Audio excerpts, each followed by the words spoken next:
Proceed.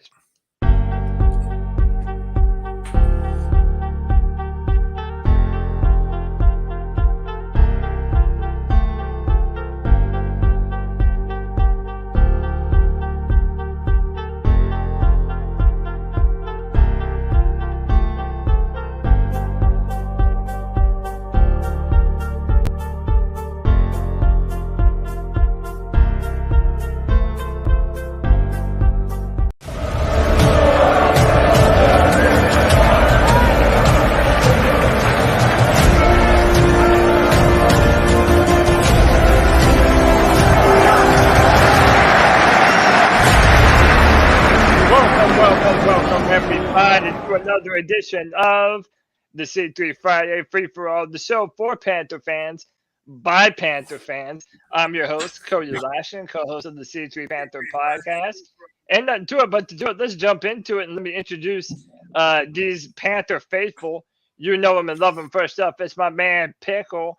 Pickle, we're coming off of a 10-point win, man. How you doing? I'm doing great. I've got some advice for anybody who don't like the fact that the Panthers won, be it the suck crowd or be it the tanking crowd. If you like to suck this much, put a sign around your neck and over your back that says, I like to suck, and then walk out in public. You'll get a lot of advice on various things in the adult world. Oh yeah, man. There's no tanking around these parts, boy. Man, we're trying to win this division. Fans might not want it, but who cares, man? Like, this team is fighting hard right now. And like I said 2 weeks ago, if this team is gonna fight for it, then I'm gonna fight with them. Me too, brother. Absolutely. Next up, this man, I believe he lives to troll me, and he does a pretty damn good job of it. He found my twin brother, my able-bodied twin brother, who has way better dance moves than me. But White Chocolate Espresso, what's up, bro? What's happening? I don't know what you're talking about. Trolling, you know. Oh, dude. I just like the picture. I think he's a good-looking guy, you know. I mean, he is kind of handsome, you know. Yeah. Killer moves, you know. He knows how to cut a rug. I like that. I smell a little bit of jealousy there somewhere. Oh, hey, never that, man. Jealous. Never that. We all know he's jealous. Hey, look, I'm the better looking of the two, if we're going to be real, all right? Hey, Tony has his doppelganger in the laundry, man. And I have mine in this Rocky Top, dude. By the way, big shout out to Tony Dunn. This is his birthday today. So happy birthday to my partner in crime. Happy birthday. Tony Dunn. Very, very happy birthday to the man. Next up, this man, he's been here on every single Friday free-for-all. You know him and love him. It's my guy, Nick. Nick, what's up, dude? What up, man? I'm happy we pulled off that W, but we really got to step up this offense just a little bit. PJ's got to air it out. I know nobody wants to hear it, but I'd rather see someone take chances and stretch the field and throw a pick here and there than somebody who's going to be reserved. Hey, I agree with you, man. I completely agree. I think that we need to continue to be aggressive down the stretch if we're really going to open up the offense. Now everyone knows that D'Onta Foreman's a beast, so it's like now they're gonna game plan for him. Next up, this man, he got wind of the debate happening before it even happened, and he was making promos and shit for it. My man Thomas, what's up, bro? Thomas, you there? You're on mute, man. We'll come back to Thomas in a minute. Next up, you know him and love him. It's my guy, Drew. We got to see a brilliant Panther victory last night, man. We won by 10 points, Drew. I'm loving it. Brian Burns looked good. Man, JC Horn looked good. This Panther squad looked like they were believing in themselves.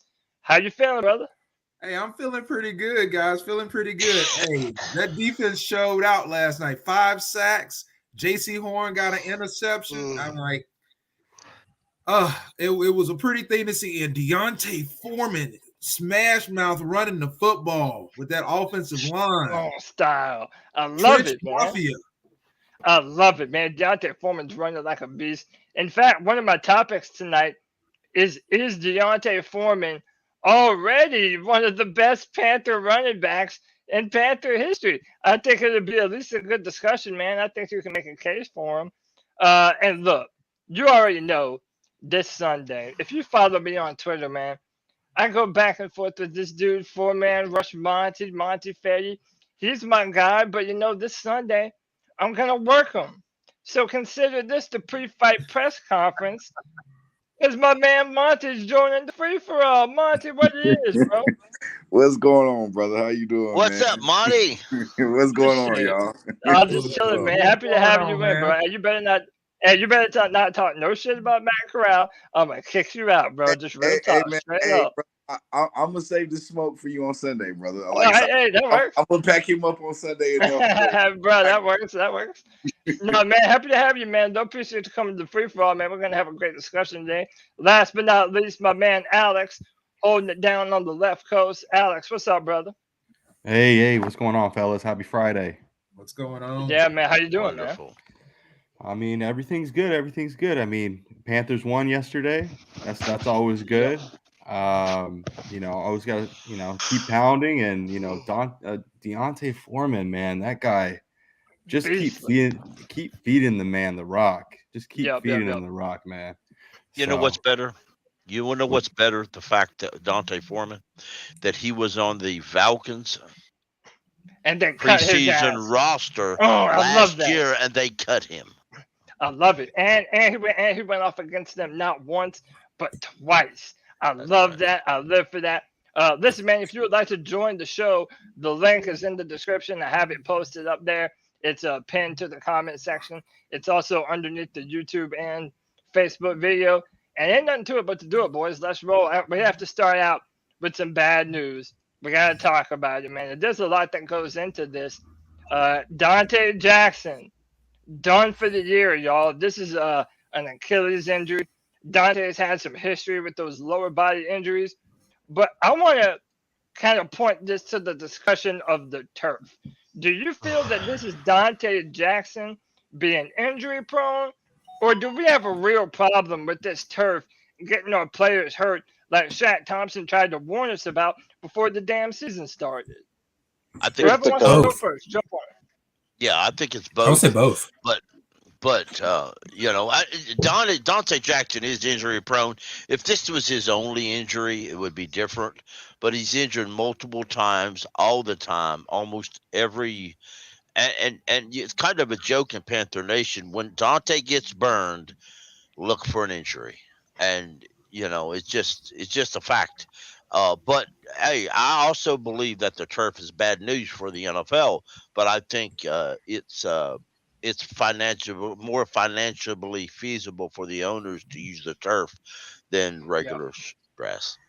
Yeah, I mean, Go ahead. No, I was gonna say too. I mean, I know he didn't play on Sunday, but also I always cross my fingers, close my eyes when the Panthers, our team, plays on a Thursday. I mean, right after a Sunday football game, because that's always tough too, coming off of a short week. But I mean, I know he didn't play on Sunday, but I always think about that as well. So yeah. Shout out to J Issue in the chat. Had an interesting question. Does he get traded during the draft? I don't know, man. I mean, you just paid Donte Jackson. Yeah. And by the way, this even goes back to people that were upset that we signed Donte Jackson over Stephon Gilmore. Because Dante's had injury histories in the past. Right. But, I mean, I don't know, man. This is tough. What do y'all think this means for our defense going forward? I'm going to kind of clump two different issues together, right? So, Matt Ioannidis was in the walking boot, and he was not looking too healthy at the end of that game, but he's been playing well for us. Now you lose Donte Jackson. Like, what does this mean for our defense going forward? We got the Ravens coming up, man. Is Jeremy Chin coming back? Jeremy Chin should be back. He should be. Next, he should be. Next year, if we trade Donte Jackson per se in the draft, we will actually only be out $1 million. Look, I don't think anybody's afraid for Donte coming off an Achilles injury. Go ahead, Locks. What's up, Probably Locks? not, but maybe we can get a sucker somewhere. Locks, go ahead, man. It's Locks, man, in the building. But look, Yeah, man, how you gonna trade? how you gonna trade Donte? He got a torn Achilles. You can't trade no hurt player. You're right, brother. Yeah, But that's you like know a what? 7-month You know what? recovery If time. you cut him and classify him as a post-June cut, you're going to save $3 million. So it'll be better for us to cut him than trade him, if there was such a need as such as existed. I Yeah, don't. I just go But ahead. I mean, you got to replace the guy. You got to replace Donte with talent on the field. Yeah, Okay, I think so there is a need for corner. I think before you worry about trading them, you have to worry about at least addressing, putting another body in on the roster.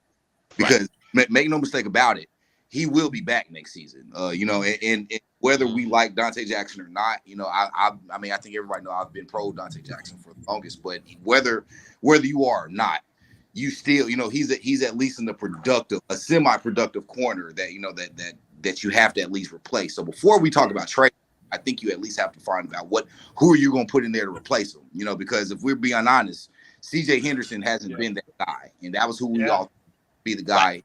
We traded for him, and he hasn't been. So you have to at least find a replacement. But Donte's so frustrated, man, because he gives you 4 interceptions a game, a year, and then he gets beat all year. So it's just he's 50-50.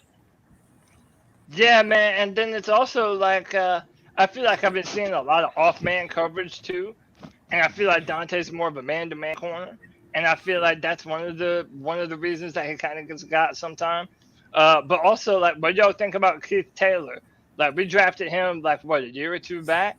Like, a lot of people kind of felt like he had done all right earlier in the season. Like, maybe that's something that'll be able to come in that position and kind of fill in. I mean, we really have no choice, to be honest with you. Right. I think a lot of it has to do with too. I mean, another is who our coach is gonna be, what his philosophies are. I mean, we got to see that first too. Going in next season, what we're gonna do? Are we gonna have Steve Wilks? Are we gonna go with another guy and see how that goes as well? Because I mean, that's gonna change a lot of people's like the personnel of the players that we have. Yeah. So I mean, you saw it with Matt Rule. Guys were let go left and right when he came in. So we gotta wait and see what happens there as well. Right. Let me ask you this. Let me ask you this. What's a bigger loss to the defense right now? Matt Ioannidis or Donte Jackson? Well, how long is Matt Ioannidis out? Ioannidis, period. That's just my I agree on Ioannidis, but I hadn't heard an update from his injury other than he was on crutches. No, I mean, I haven't gotten an update from him. If y'all have, alert me to it. I have not seen an update. But I mean, really, listen. I didn't know he was in a walking boot, so that's huge. Yeah, that's not good news. But yeah, at the end of the game, he was in crutches and he had a walking boot.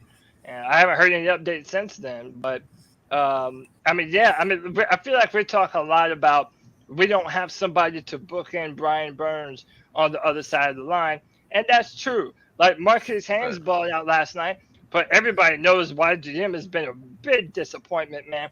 This guy, it's like he's either not setting the edge or he's like narrowly missing a sack that should have been easy for him. But I feel like one of the most underestimated positions or the most undervalued position is defensive tackle, man. We need to be able to put somebody dependable next to Derek Brown, and we just don't have that guy. And Matt Ioannidis was doing an okay job in the meantime, but now we really don't have no one like that. Well, you're right, but we have depth there. Now, granted, it may not be great depth, but it is depth, because you got to look at it. In my opinion, I know there's so far Bravion Roy seems to be the guy everybody wants, even though I can't really understand why. But I would put Marquise McCall there. He's a big guy. I agree. He's had plenty of time before. Plus, I do like how he's pushed off the line. Now, Davian Nixon is still on the roster, and we had high hopes, but he ain't exactly done anything to deserve. He hasn't done anything. But like I said, Marquise McCall would be my guy who I would put right beside Brown. Derek Brown. I agree, and I think we signed Anderson, the guy from LA. Anderson, he's a good depth piece. To be honest, I think the interior defensive line is solid. Now, of course, I believe you always can add depth to, or you can always add. It never hurts to add playmakers to your defense. Right. You know, there's never anything wrong with that. But to what Cody was saying, I think the interior defense is where we're kind of solid at. You know, I agree. I think McCall is a stud. I think, you know, all he needs is more reps. I think Anderson is a solid depth piece. I think Matt Ioannidis, he doesn't get enough credit for how good he's been playing so far. I think that, and then again, he gets overshadowed because Derek Brown's been fucking balling. So, you know, it's hard. It's hard to. His best season by far. I totally agree with everybody up here. McCall is the guy I would stick next to Derek Brown. Seriously. Also, I forgot. I'm looking on the roster now, just trying to. Davion Nixon. Henry Anderson is on. That's reserve injured list. He's on IR. I didn't know. He should be coming off, shouldn't he? Because he was designated to return. He just went on there though, like a week or two ago. I thought he was gone for longer than that. Hey man, y'all remember before the season? So. Man, I was so hyped up on Davion Nixon before the start of the season, man. Like I thought coming out of Iowa, this dude was a monster. A lot of pass rushing potential, and I don't know if he just hadn't gotten the opportunity or if he's just not it. I don't know, man. I tell you what I'd like to see more of, and I'm going to throw out some shade here on myself. All right, I want to shout for a long time. I concentrated a lot on weight, and I want to shout out to Marquise Haynes. I didn't think he could be real good other than good depth because he was only 235. Yesterday, he walked in there and did what a 267-pound guy couldn't do. He got 2 sacks. Marquise Haynes, you the man, brother. You should be the starting opposite Brian Burns the next game. You should start. And by the way, speaking of that Panther pickle, just to piggyback off that, do you think that Steve Wilks will actually think about doing that? Because I'm sorry, us watching the game last night, YGM missed a lot of plays out there. Oh my god! Seriously. I don't know, buddy. I gotta go for a minute. All right, that's fine. Hey, let me ask you this: like, since we're on YGM, like Marquise Haynes is a guy that was drafted, I believe, in Ron Rivera's last year or second to last year. I mean, he's been around for a while, and it's kind of taken him some time to come on. Now we're finally seeing him do it. What do y'all think this is? Is YGM just trash, or does this man need more time to grow as a full-time defensive end? Because whatever he's doing is not I think YGM is a backup at best for right now. Rotation guy. That's about it. He's a rotation. Yeah, I was joking about the trash. I don't like to call players trash because it's, that's more personal than what it got to be. I was high on YGM being before we drafted him. He's been everything of a bust so far, because you also got to look back at it when he had a first round draft grade. He was looked to be as a first round defensive end that just failed because of off the field issues, and he's been a bust. To be honest, I think everybody but Brian Burns in that defensive end room is just mediocre at best, even with Marquise Haynes. I've been telling the guys at the 4-man rush that the same thing. It's like I don't see what everybody sees in Marquise Haynes. I think he's a great depth piece. I don't think that he's a starting defensive end. Especially if you're trying to pair him. Yeah, it's hard to go from Hassan Reddick to Marquise Haynes and then be like, okay, well, that's the guy we're gonna pair Brian Burns. But Monty, you don't think that as of right now with our roster how it is, that he offers more and has shown more than what anyone else has shown to date at that absolutely. position? So don't get me confused there. Right now, you have to play Marquise. I think he's the fit. I think moving forward, I guess, but I'm so past 2022 right now because I feel like we're not a great team. We're a lot better than what we were a couple of weeks ago. I still don't think that we're a very competitive team. So I'm not looking at Marquise. In my opinion, Marquise Haynes will be your defensive end 4 next season. And that's kind of where I'm at with it now. But to your point, Marquise Haynes has to start. You got to get YGM off the field. He doesn't consistently set the edge. He doesn't consistently pressure the quarterback. Or it's like you said. Somebody said he leaves a lot of plays on the field, and got to get him off the field, man. Yeah, I mean, honestly, I would if everybody was healthy, I would like to have Harry Anderson starting opposite Brian Burns, just because I feel he's more physical and he can set that physical edge. And then you have Marquise Haynes and YGM as your rotational pieces. Marquise, especially on passing downs. Yeah. Yeah. Haynes can't be the full-time guy. Like I agree with Monty there. I mean, you great rotational piece. And yeah, he's probably one of our best ends like this year. But yeah, he can. I mean, you saw last year with Reddick and Burns, like when they're setting the edges, man, we got a lot of pressure with those two. So I mean, it's sad to see that we don't have Reddick on this team, and you see why. Sorry I had to drop out quick, but question for you guys. A lot of you know already. I know, Monty, I know you follow me on Twitter, so I follow you, and you know how I feel. But would y'all think that maybe I'm over I wonder, Will Anderson, I've always been negative comment on Will Anderson as a defensive end because I still don't think he fits the Steve Wilks system as far as a little heavier defensive end wise goes. Right. He's a linebacker. You said Monty Pickle? You said Monty? Well, no, he was saying that Will Anderson. He's talking about Will Anderson. Yeah, I go back and forth on Twitter with some folks over Will Anderson. All right, the Alabama linebacker, edge rusher is what I need to call him, edge rusher. So, but he's 240 pounds, and it just I know a lot of folks are high on him for the first or for an early pick in the draft, but I'm just not high on him yet. So I guess I don't know if that was for me or not. I like Will Anderson. Like, don't get don't get my tweets on. Like, don't get me confused. I like. Okay, I'm cool.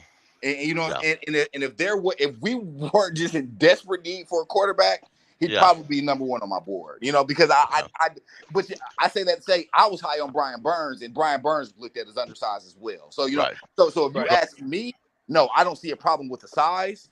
But I guess also if you ask me as well, when you need a quarterback, the defensive end defensive end number 2 can't take pressure over your quarterback. Right. Well, I'm not high on the 2 quarterbacks that are listed to go high in the draft. I'm not. I'm not high on those 2. Let me keep it on Will Anderson though, to kind of play devil's advocate here. Lawrence Taylor, one of the best defensive players of all time, was 6'3", 240 pounds. Maybe Absolutely. even a little bit.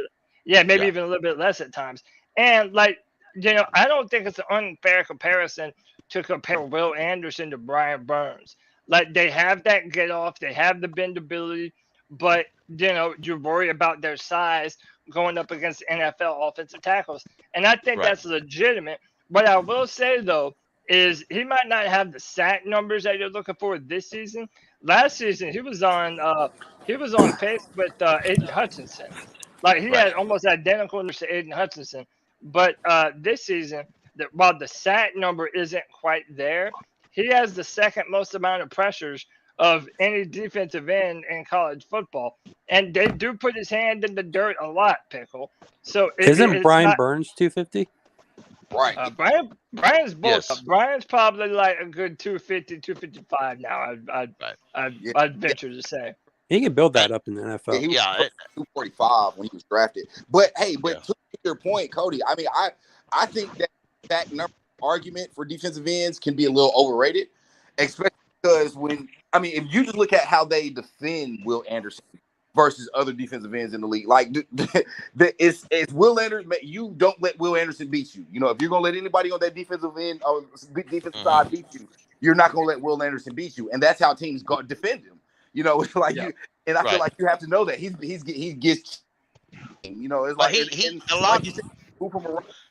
So I think that the sack number we all focus. That's the same with Brian Burns. Like, Brian Burns skipped all games. Like, I don't think you can solely focus on sacks and not look at the whole position is played. Which last year Alabama used Anderson on a lot of twists and stunts, similar to the way that Phil Snow used Reddick. Yeah, that is true. Alabama does that a lot. You're right. The problem going forward is, simply put, if per se we keep the current defensive staff there. I don't believe that Wilks or the defensive coordinator, Al Holcomb, I couldn't remember his name. I don't think neither one of them, not to be mean, I don't think they'll use a lot of twists and stunts. It's just your basic old-fashioned defensive end rush the passer deal.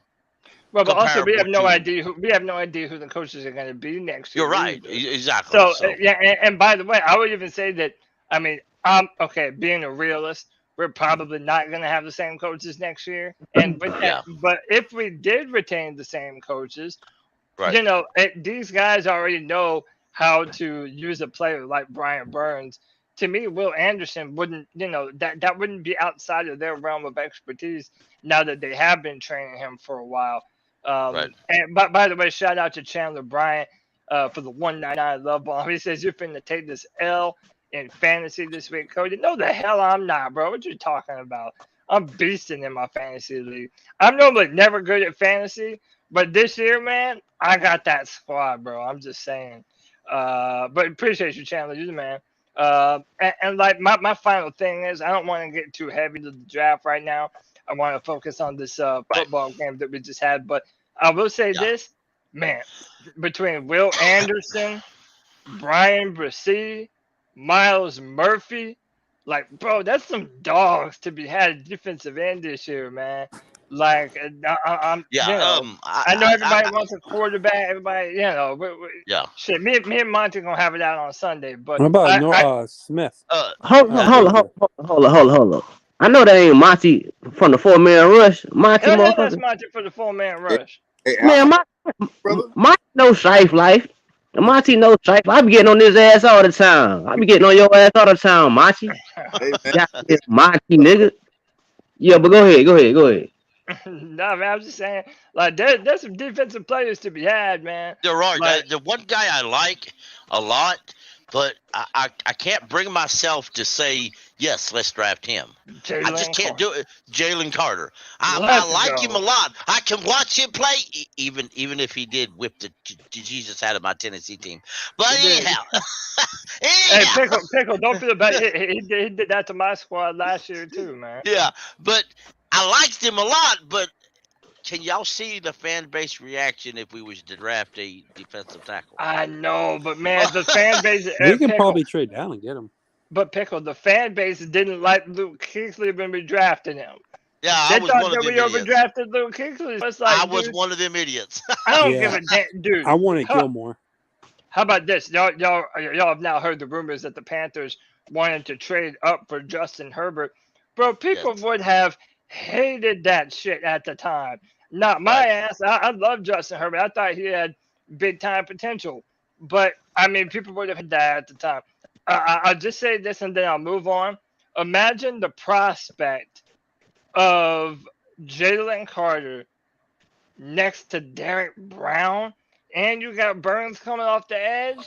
Man, all of a sudden, you know, come on, but man. Just imagine the prospect that we do go get a new coaching staff, and the new coaching staff wants to run a 3-4. Then you got Jalen Carter, you got Derek Brown, and you got Burns lined up in the edge. Yeah, you can do some shit. So what you saying is draft another defensive tackle in the top 5 or top 6? I'm not. I mean, well, it depends on where we draft, Locks. Right. Like, man, we don't know where we're going to be picking. Like, and this is what we're going to talk about today. And I'm getting ready to segue to this. The Panthers are alive in this division, man. You may not want to hear it, but when I look at Tampa Bay, when I look at New Orleans, when I look at the Falcons, I don't see a better team than us. Right. I just don't. And by the way, we're 3-1 against all these teams right now. We've beaten all of our division rivals. We got to do it again. But look, man, if this squad is going to believe in itself down the road, well, I'm going to believe in them too, man. Like, I have no reason to not believe in my squad. And part of the reason why this squad is balling so much right now, you already know, man, it's D'Onta Foreman. Listen to this man in the locker room after the game. I don't say too much, man, but this ain't nothing without the O-line, man. Thank y'all so much. Thank y'all. Hey, the way y'all out there moving that, I believe in y'all boys, man. I promise you, I believe in y'all. Like, everything not gonna go our way every time, but I believe in y'all. And every time we go out there, man, I just want to do everything I can do to help y'all, bro. So just keep it going, bro. Hey, that's the man right there, man. How you not love? Okay, number one, how you not love D'Onta Foreman, and number two, how in the hell did Matt Rule leave this man with no touches for as long as he did? Because Rule Matt should be Rule's in an prison. idiot.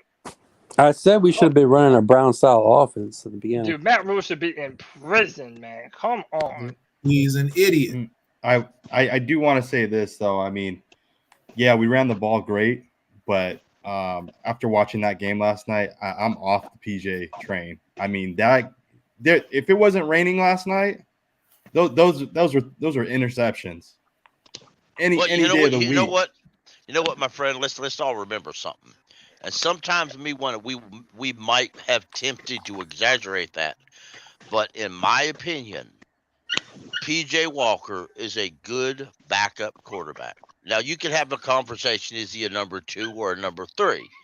But nonetheless, he's a good backup quarterback. And unfortunately, right now, he is, in my opinion, better than the other 2 quarterbacks we have on the roster. I don't think so. So I disagree. Absolutely, Pickle. I disagree. I don't think PJ's better than them. Now I'll say this: I think that for what we do on offense, PJ runs offense better. So that both can be true. You know, like you can. Talk about go toe to toe with. I don't think better than Baker or Sam. That being said, the window or the ladder for that is terrible. Like so just being better than PJ. I mean, what you're saying for quarterback. I disagree. I disagree with all of that because we haven't seen Darnold under Ben McAdoo yet. So I disagree. I haven't seen him out there on the field. I think they throw on 4 different offenses though. I mean, it's like I get that, but my question to y'all is: what does Sam Darnold or Baker Mayfield bring to the offense that PJ Walker isn't doing right now? Like, I mean, you cannot say that. Yeah, and you cannot say that they're more accurate. Like, all 3 of these quarterbacks are interception machines, and that's just the fact of the matter. Like, but how are you going to justify bringing in Baker or Sam when none of them have been able to produce on this offense to the level that PJ Walker has? I will say, when Baker first started here, the first 5 games, he was throwing the ball 30 times, and PJ is only throwing it 16 times. So it seems like they're running the ball a lot more with PJ. If they they're scared because they're scared. Because Matt Rule talked about how he wanted to run the ball 30 times, but he never enforced it. Steve Wilks is enforcing running the football. Also, they're scared. They're scared. You could tell they're play scared out there. You run the ball twice, screenplay. You run the ball twice. You throw a little pass behind the line of scrimmage. Like it's not a good offense. This offense is very vanilla, and it's not. That's the offensive coordinator. So. That's the offensive coordinator. Because if you remember, when Giants fans told us that's what McAdoo was, he was extremely vanilla. And but something you also have to consider, McAdoo, he's running scared, but maybe he's scared of Steve Wilks. With our quarterbacks, maybe he's to the point. All right, he's the boss, and I got to do what he says. You're going to lose a lot of games though that way. You're going to lose a lot of games that way. But we're already. I don't think we're going to win them that way. Yeah, go ahead, Monty. But if you have Baker Mayfield out there throwing the ball 30 times or Sam Darnold out there 30 times, you're going to lose anyway. I'm not saying 30 times, though. I'm just saying if we run the ball 50 times, eventually, like Atlanta's not a good team. So we gotta take that out the window. They're not a good team. Now, when you see like next week against Baltimore, you're gonna see if you're down 2 touchdowns, you're gonna start having to throw the football. You can't keep running the football. You just can't let way. The one thing I like to add. Monty's been trying. Let me go to Monty real quick. Go ahead, Monty. Okay, because I hear you, bro. But to be honest, let's keep it a buck, bro. Like when Baker and I'm not saying just Baker. I feel like Baker and Sam Darnold. Like looking at both of them, it's not like they're going to play better against better teams than PJ. I mean, I just don't. I think to be honest, the ceiling for all three of them is capped. So I mean, and especially just what we do in this offense, PJ just runs it better. Like shit, I would much rather now. Do I agree that it's vanilla and you're not going to win a lot of games that way? Absolutely. We're not winning a lot of games either way, in my opinion. You know, I feel like Baker go out there and start, Sam go out there and start.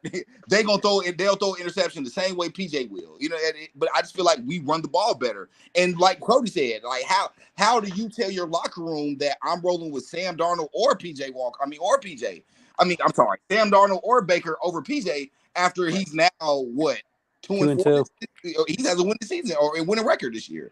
And by the way, like, are we also not going to pretend like DJ Moore was visible under Baker Mayfield, and then now the minute you put PJ Walker in the game, well, now all of a sudden we're starting to see DJ Moore actually play to his potential. Like PJ's the only one that's actually look. He might throw some interceptions, but at least he's willing to get the ball into the hands of his playmakers downfield.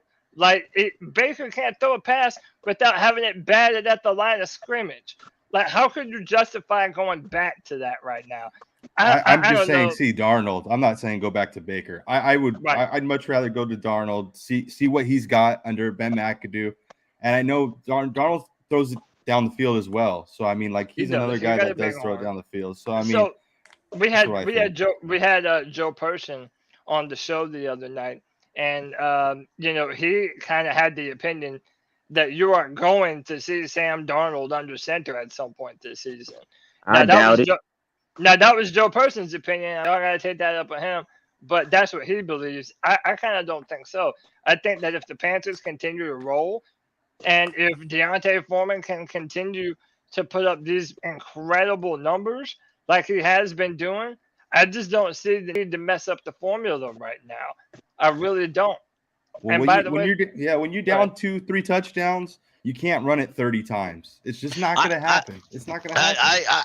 I think a lot of it will go to the way the game goes, but some of the situations, for example, the end run around where they use Chenault, they called that a run play. Some of those passes were just outright stupid. You know, Steve Smith made one play look great, and they ain't had a wide receiver or a running back or a tight end any time else that was able to run that play like Steve Smith do. So stop doing it. You know, when you line a guy out in the flat, the quarterback takes it and throws it to him. Two things are going to happen. Either one, you lose yards or you gain yards. That you can't just hold it there. You lose yards every time you run that play. Now yesterday we run a boatload of that one play, a boatload of them. Yeah.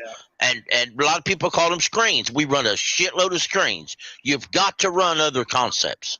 Yeah. I think that's the problem here. You've got to run, and when we did run other concepts, we were good. You know, Terrence Marshall Jr., LaVista Chenault. Who is our real number two? I think it's Terrence Marshall Jr., or it should be. You know, something I want to bring up real quick. I believe Chenault, they should, how can I say this? Pretend they should line him up at tight end, call him a tight end, just so they can move him anywhere else in the field. Because if you put him right as a regular as a wide receiver, you can't put him out on the end like a tight end. Because if you do, it'd be a penalty. The problem is that none of these guys really have enough reps to justify a wide receiver too. Like it's going to be by a committee, I feel like. And we don't throw the ball a lot. Yeah, we don't throw the ball a lot. And like we can't even discount how many times we saw Shi Smith target. Like whether you love or hate Shi Smith, they're going to continue to try and get this man the ball. And I'm not mad at it, dude. The dude's a rookie. Like, yeah, he's going to have some rookie fuck-ups, no doubt. But he made some good catches last night. Second year, he's not Demir Bird, though. My question is, how do you run the ball that? No. Don't say that shit, Drew. Come on, man. Don't hurt my feelings like that, man. Tony's not here to do it, so I had to. I know, man. What the hell? How do you run the ball that great, right? How do you run the ball that great and we're last in the NFL in time of possession? to me, it doesn't make sense. It just because we're not running enough plays, like how Panther Pickle said. We're running too many screen plays. Like play that we ran at Terrace Marshall, like those crossing routes. That stuff works. I don't know why we don't do that a little bit more often. And I agree. If we could do that a little bit more, maybe I'll have a little bit more faith in PJ Walker. But for right now, what the offense is running, I mean, we're playing scared out there. I'm surprised we didn't lose that game. Like that game, after we played that soft zone coverage, they scored like in 2 minutes. And then I said right after that, I was like, watch, they're going to get the ball right back because we weren't going to run anything. We're just going to play it safe. And like, I'm going to go on that after this real quick. Karen Choi with the $10 love bomb. She says, C3, happy Friday. Appreciate you, Karen. You know we love you in the chat room. Anytime you want to come on, you absolutely can. Link is in the description, in the chat box, if ever you would like to join. Whoever would like to join. We still got some space if people want to make their opinion known. But yeah, so, I mean, Alex, would you finish with your thought? Yeah. I mean, I just think the time of possession for us is like we're last in the NFL. So, I mean, that just goes to tell me that, we're just trying to play great defense, not turn the ball over. Like, just don't even throw the ball. Just run it, kind of use a little bit of clock, and 3 and out, punt it away, and then play defense. We're not. That's Alex, what I'm saying. You have to remember, we're last in the NFL in time of possession because they're looking at the entire season. Matt Rule had us. We were throwing the ball 30 to 40 times a game, and we were going 3 and out all the time. Now, since Steve Wilks has taken over, we're actually running the football and keeping the ball longer. So it's we're still going to be last in the NFL because they're averaging the entire season.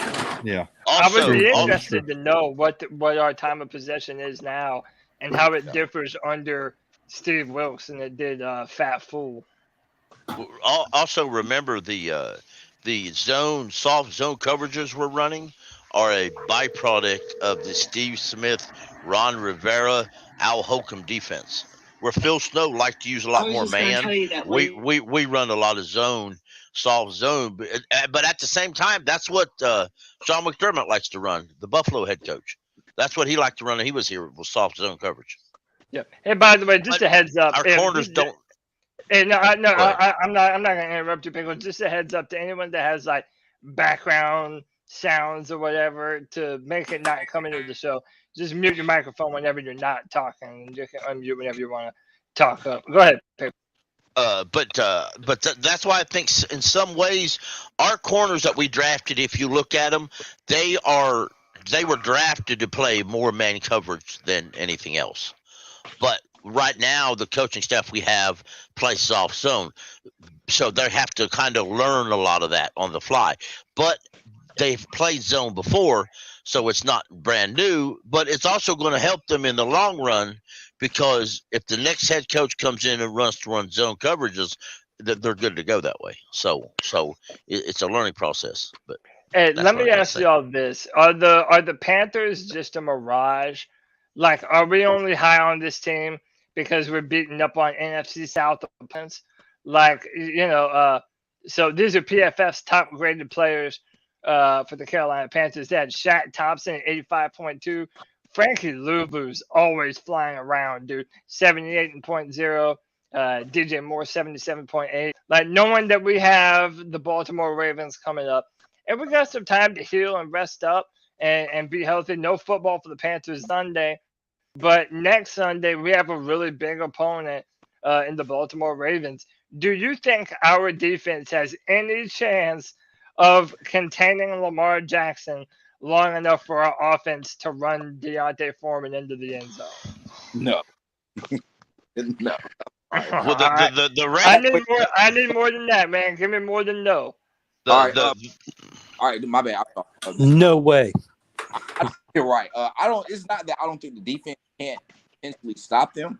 I just don't think our offense is equipped to go score for score with really any high scoring offense. And I think that's kind of where Wilks is at. I think he's playing a low scoring, run the ball. We're playing an old school 2000s football style. You know, we're gonna try to beat you up on defense. We're gonna try to control the clock. We're gonna run the ball down your throat, and we're gonna take seldom shots downfield.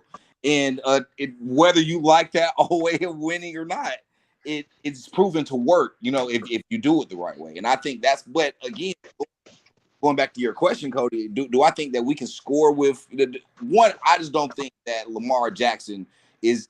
I think we're a get back game for a lot of these good teams. I think a lot of these teams see us and they know that they can score 30, 40 points. And I think Lamar Jackson knows that. and I honestly, regardless how much I love this team, being realistic, I mean we're 3-17, y'all. It's like we're realistically speaking, I think we're closer to a top 5 pick than we are playing ourselves. And now it's crazy because our division is just terrible. So you know we could accidentally win this thing. But do I think that we're good enough to go toe to toe defensively versus Baltimore? No, I just can't. I mean, no, I understand it. Like, I mean, that's my biggest fear in terms of the Ravens is Lamar Jackson. He had a hard time containing Marcus Mariota. Okay, so it's like, I mean, I can understand why you would say that. My thing is this: if we're able to continue doing the same thing with that ball control offense, feeding D'Onta Foreman, I mean, really getting aggressive, running the football. I mean, I don't know what Baltimore's defensive numbers are looking like right now, but I don't know, man. I just feel like, yeah, okay, if they're not good, then, man, if we just lean on and let D'Onta Foreman just continue to punch him in the mouth, like, I know this is a tall order. I know that every single game going forward this season, the Panthers are probably going to be like 5-point underdogs or some shit like that. But, man, I don't see this as an unwinnable matchup.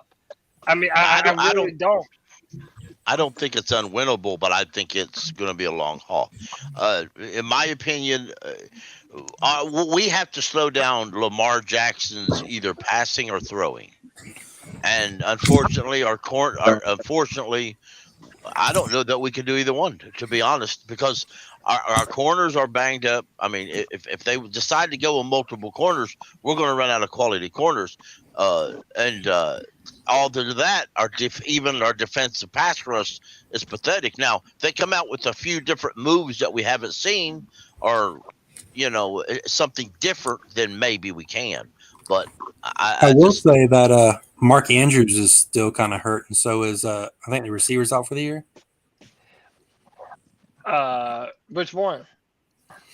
Hollywood Brown. No, Hayden Hooker is still the best quarterback. What's the other one? I don't even play for them no more. Yeah, I thought he was Hollywood Brown is in Arizona. Yeah, who's the other one? He's out for like. Was it Rashard Bateman or something like that? Yeah, Bateman. Yeah. They don't have stars at wide receiver, but it's so far as I can understand, the Ravens' issue is their defense can't stop anybody. You know what, guys? I know everybody said we don't have a shot, but this is like one of those games that nobody expects the Panthers to win, that they find a way to win this game. Right. They control the clock. They keep Lamar Jackson off the field. They control the line of scrimmage, and they find a way to win the game at the end. Yeah. Well, I really haven't looked closely at the Ravens this year or so, to be bluntly honest about it. So, I saw them when they beat the Bengals on the last-second field goal. So yeah. I mean, they're a competitive football team, but they're another of those teams that I feel like kind of hasn't quite lived up to expectations. But they're better in November and December. So again, and they got a really good head coach. So, I know we got to give them the benefit of the doubt, but I really do feel like the Panthers can come away with a W. I know it's an uphill climb, but I really do think, hey, this just across my timeline, and it's got me smiling, man. I don't even know what to think about this. I'm going to share it with y'all. From Joe Person, says if the Panthers wanted to look outside for a replacement for Donte Jackson, the list of available cornerbacks include Josh Norman, who has a history with Steve Wilks.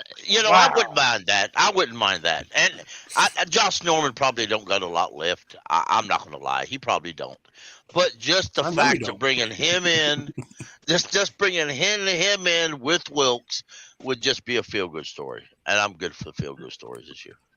What was the corner we had last year? He's so good. I don't. Who else are we going to bring in? I mean, really? Yeah, how much is like? I mean, what is Corn available? I mean, What was that who we had else are you last going to bring year? in? Let's bring in Cam. Bring in Cam Newton too. What's Captain Mutterland doing? You know? Oh, I think he might be in jail. All right, we gotta bounce around a little bit. Let's go to the locks. Locks, what you think about Josh Norman? Hey, look, I would do it. And another thing I would do, I would take that number 24 off of CJ Henderson and give it to Josh Norman and rock. Yeah, no, I didn't even think about that, man. That'd be weird seeing Josh not wearing 24, man. That would be weird as hell. I mean, look, at this point, what does it hurt? Like, yeah, he's not what he once was. A lot of people were like, oh, he's the system corner. And maybe he was, but it's not like Steve Wilks doesn't know how to get the most out of him. My question is, what kind of shape is he in? Like, when's the last time Josh Norman played on an NFL team?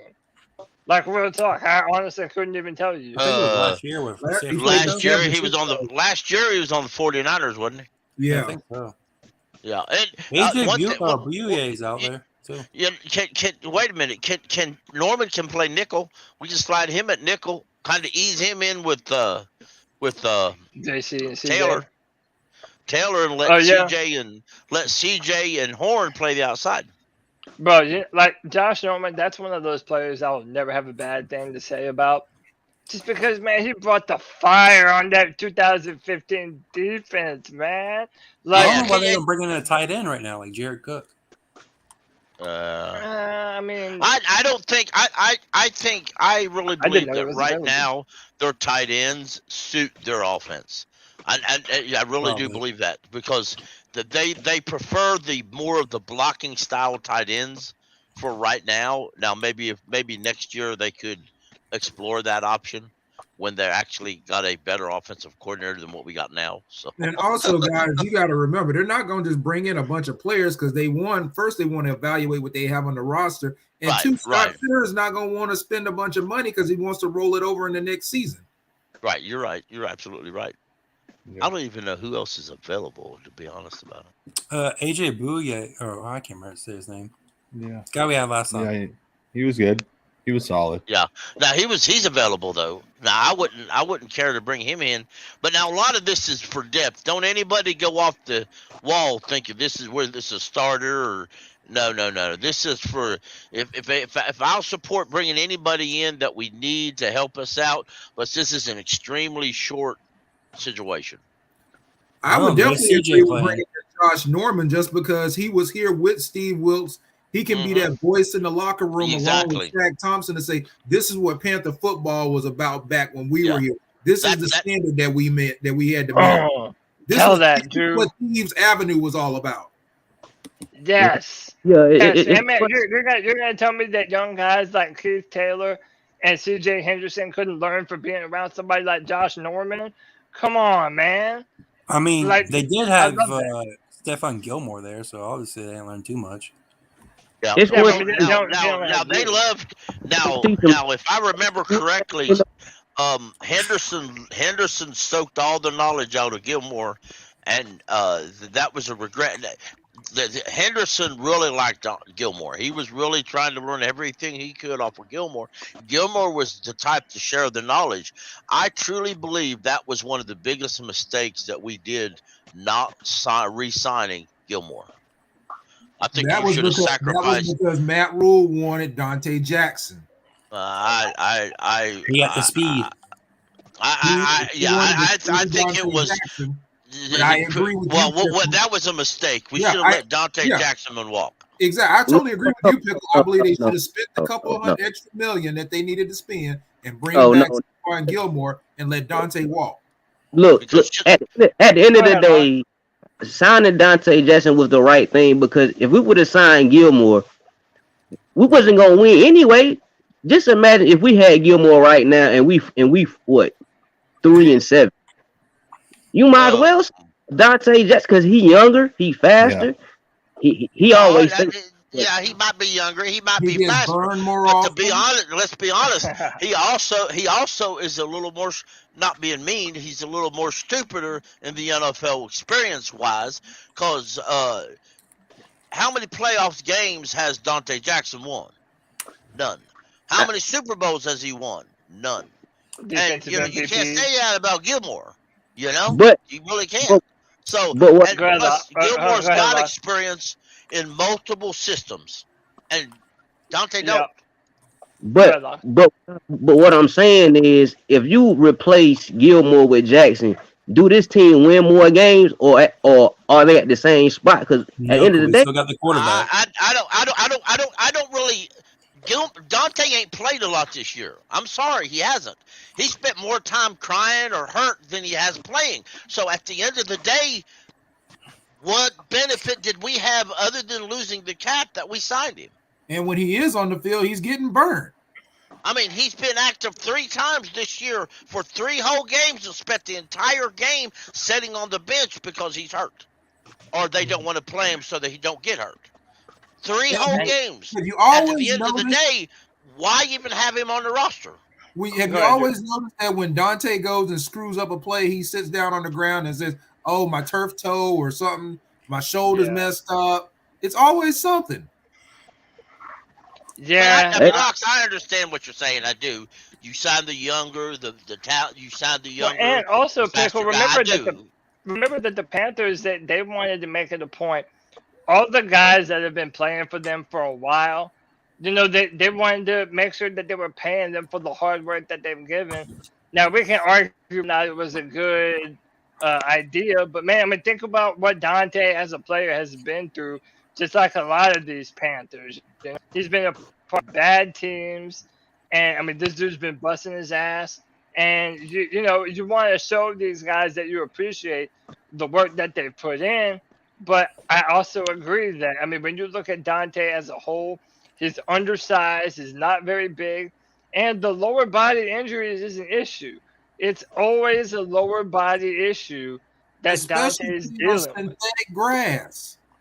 Yeah, man. Now that we don't have grass, that turf, that's probably going to continue to be a problem for us. I mean, guys, think about what we're talking about here. We're talking about Donte Jackson. We're also talking about the defensive end position opposite Brian Burns.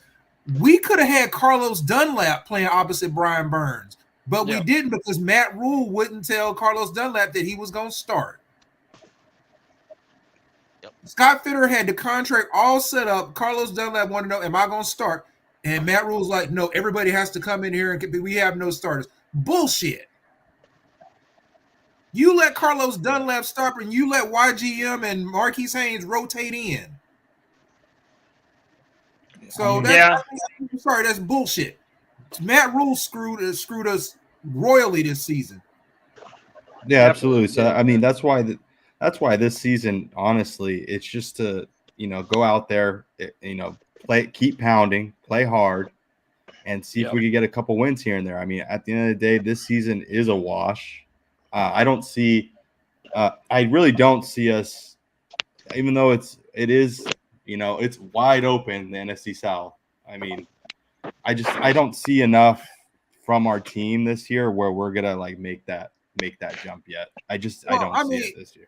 I hear what you're saying, but I mean, think about this. Baltimore is going to be a tough game. As Cody said, that's going to be an uphill battle. But I'm not scared of playing Denver. I'm not scared of playing Pittsburgh. And I'm damn sure not scared of playing Detroit. And then after that, you got the NFC South. You got New Orleans and you got Tampa Bay. Yeah. Yeah, that's what I'm saying. Other than Baltimore, I'm not scared of any of the rest of those teams that we got to play. But Drew, let's just say I agree, but I'm saying I could see us losing the Baltimore and the Denver game. I could see us losing both of those games. Honestly. I could see us whooping Denver's ass. Yeah, but I mean, if those two lose, if those are 2 losses right there, what are we 3-9? And at the end of the day, we're probably another 5-win season again this year, which is unfortunate. I watching PJ last night, you know, and I had faith in the guy, I really do. But like after watching him last night, I just said, man, like there's enough tape out there where guys are just gonna be, they're gonna bait him. They're gonna bait him. Good defenses are gonna bait him to throw the ball. And I just don't Alex, see it. Alex, I agree with you on that. I do, but at the same time, what are your alternatives? They're not going to – I'm going to tell you now, they're not going to play Baker Mayfield again. They're just not. No, yeah, I agree. They're not going to want to give up that 4th-round pick. So Baker's done. Your other option is going to be Sam Darnold, and I'm sorry. We've got enough tape on Sam Darnold. Sam Darnold's seen enough ghosts out there on that damn field that him coming in there is not going to change anything. So let PJ have his time. Yeah. No, I mean, yeah, we are. We'll probably have PJ, finish out the season. I just I would bring PJ back as a veteran quarterback on a team-friendly deal, and you're gonna draft a quarterback and let those two youngsters compete against each other. Him and Matt Corral, whoever they drafted, Matt Corral, they're gonna compete, and you got the veteran presence of PJ Walker in the locker room in the quarterback room. Yeah. No, I mean, I see Matt that. Cody has his way. Yeah. Well, Cody wants Matt Corral, and I don't have a problem with Matt Corral, but you're going to bring in another quarterback to compete with Matt Corral. If Matt Corral is the better quarterback, he will play. Well, how about this? So let him fight. To bounce off of what Drew said, well, two things, actually. They're going to bring in another quarterback. I mean, you're not going to have Sam or Baker on the team next year unless they're willing to take a drastic pay cut, which they might not have a choice. At that point, they're going to take him back. Sam Darnold and Baker Mayfield are gone. Yeah, I mean, I agree. So then that means are you going to draft a quarterback and Matt Corral? You have two guys you've never seen play NFL football before. They might both be learning a playbook for the first time if we don't retain Ben McAdoo as the OC. So I kind of think, as much as I hate it, I kind of think a guy like Jimmy Garoppolo might be in question. As much as you might love that or hate that. Kind of money he wants to bring him here. But who is going to pay him that kind of money? I wanted Jimmy G over Baker Mayfield, but they chose Baker Mayfield, and that's what the fuck they got. I think they chose Baker Mayfield because San Francisco wanted a 1st-round pick for Jimmy G. They also chose Baker's contract. Drew and I, we thought Cam was. We wanted Cam back, and that didn't happen. I still do. I wanted Cam back because you got to remember, Cam only costs you money. Cam doesn't cost you any kind of draft capital. He only costs you money. Right. Yeah, I don't even think he wanted that much. Cam Newton's not going to come here to compete for the job. No, I know. He's not going to. And the other thing and I agree with you on that, Pickle. Cam wouldn't come here to compete for the job, but if they say, look, we got two young quarterbacks, we want you to groom those. You're the starter. We want these quarterbacks to sit behind you and learn. I could see Cam saying, okay, for that, all right, I'll do that. He might do it for Wilks. But he wouldn't. He would do it for Wilks. But he would not step foot in Bank of America Stadium again if Matt Rule was here. Matt Rule disrespected that man too many damn times.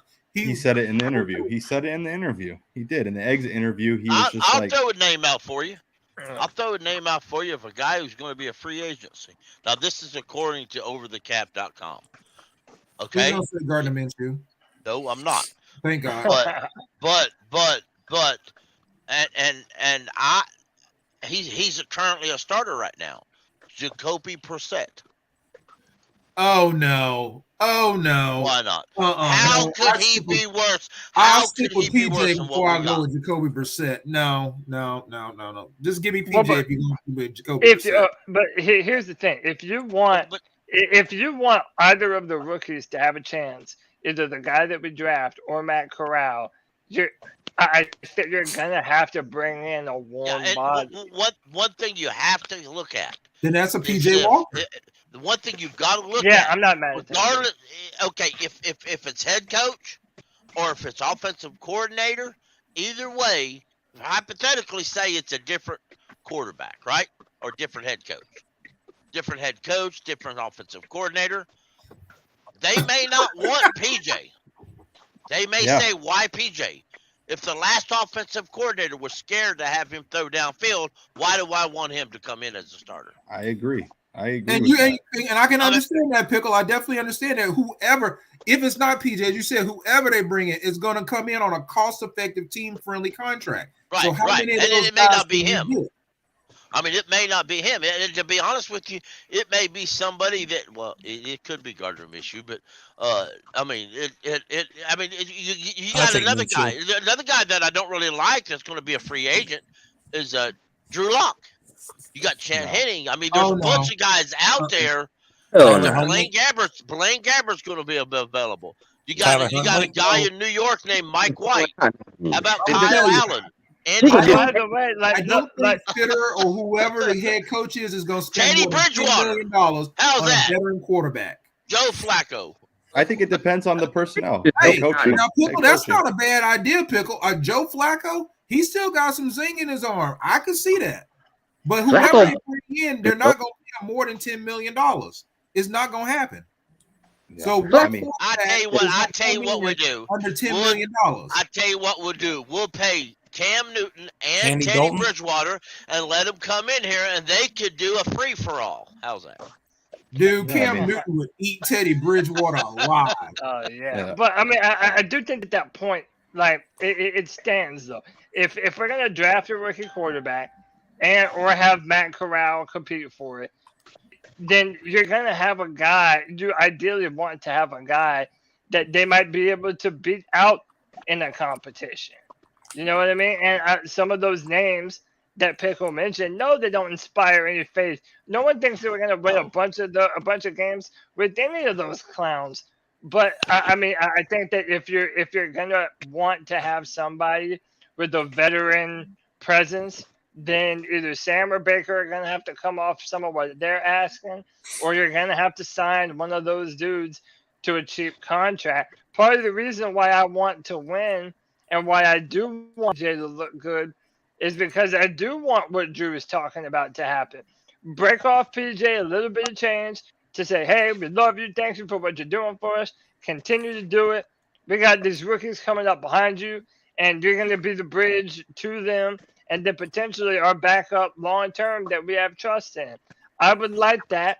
I know everybody kind of cringes at that, but my other fear is that if you do draft a quarterback, like this year, there was no real competition between Baker Mayfield and Sam Darnold. There was a competition in name, but everybody knew that Baker Mayfield was going to start it. It was a sham competition. My fear is that if we have a brand new head coach at the start of next season, then that head coach is going to want to play the guy that he just drafted. And that is a bad idea. That's the thing. You don't bring a rookie in and throw him to the wolves. You sit him behind a veteran, let him learn, and when he gets comfortable, then you put him out there. Look what Kansas City did with Patrick Mahomes.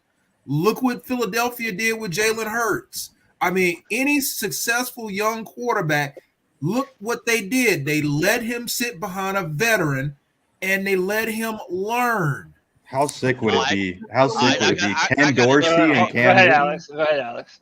I said, how sick would it be for Ken Dorsey and Cam Newton return? Hell yes. That'd be sick. Okay. Cut the Cam Newton mess, man. Just stop all the Cam Newton mess. Cam is not coming back. If Cam was going to come back, he would have been back. He's not coming back. Stop the Cam.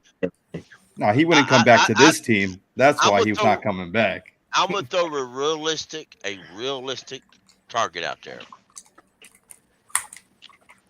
What, we've talked about before if the Cowboys coach gets fired just because they don't want him no more. Cooper Rush is available. No. Cooper Rush is a free agent. No. My point is a head coach or a coordinator may want to bring in somebody he knows. Well, first of all, we don't want Kellen Moore. Second of all, we don't want Cooper Rush. I wouldn't be mad at Kellen Moore. A new head coach may tell you it don't matter what you want. Because a new head coach may say, David Tepper, here's what I need. And David Tepper says, Scott Fitterer, make it happen. Kellen Moore any day of the week. And listen, I agree with you, but I'm just saying, I agree with you, but Drew, what's your reason? I wish I was drunk. what's your reasons for not liking Kellen Moore, Drew? Dallas coordinators. I mean, come on now. Think about it for a minute. Look at the history of Dallas coordinators in the last 10, 15 years. And look at the shit show you've gotten from them. Kellen Moore is just a retread of damn Jason Garrett. Everybody was like, Jason Garrett's the next big thing, the next great young offensive coordinator. Jerry Jones was he got rid of a damn coach to make sure Jason Garrett didn't go anywhere. And what did Jason Garrett do? Jason Garrett was 8-8 every damn year. I mean, he got him to 5-1 with their backup quarterback. I'm honestly. Oh my gosh. The sun shines on a dog's ass every now and then. I can say that about Ohio State quarterbacks that people want. Oh yeah, I don't fuck with them Ohio State quarterbacks.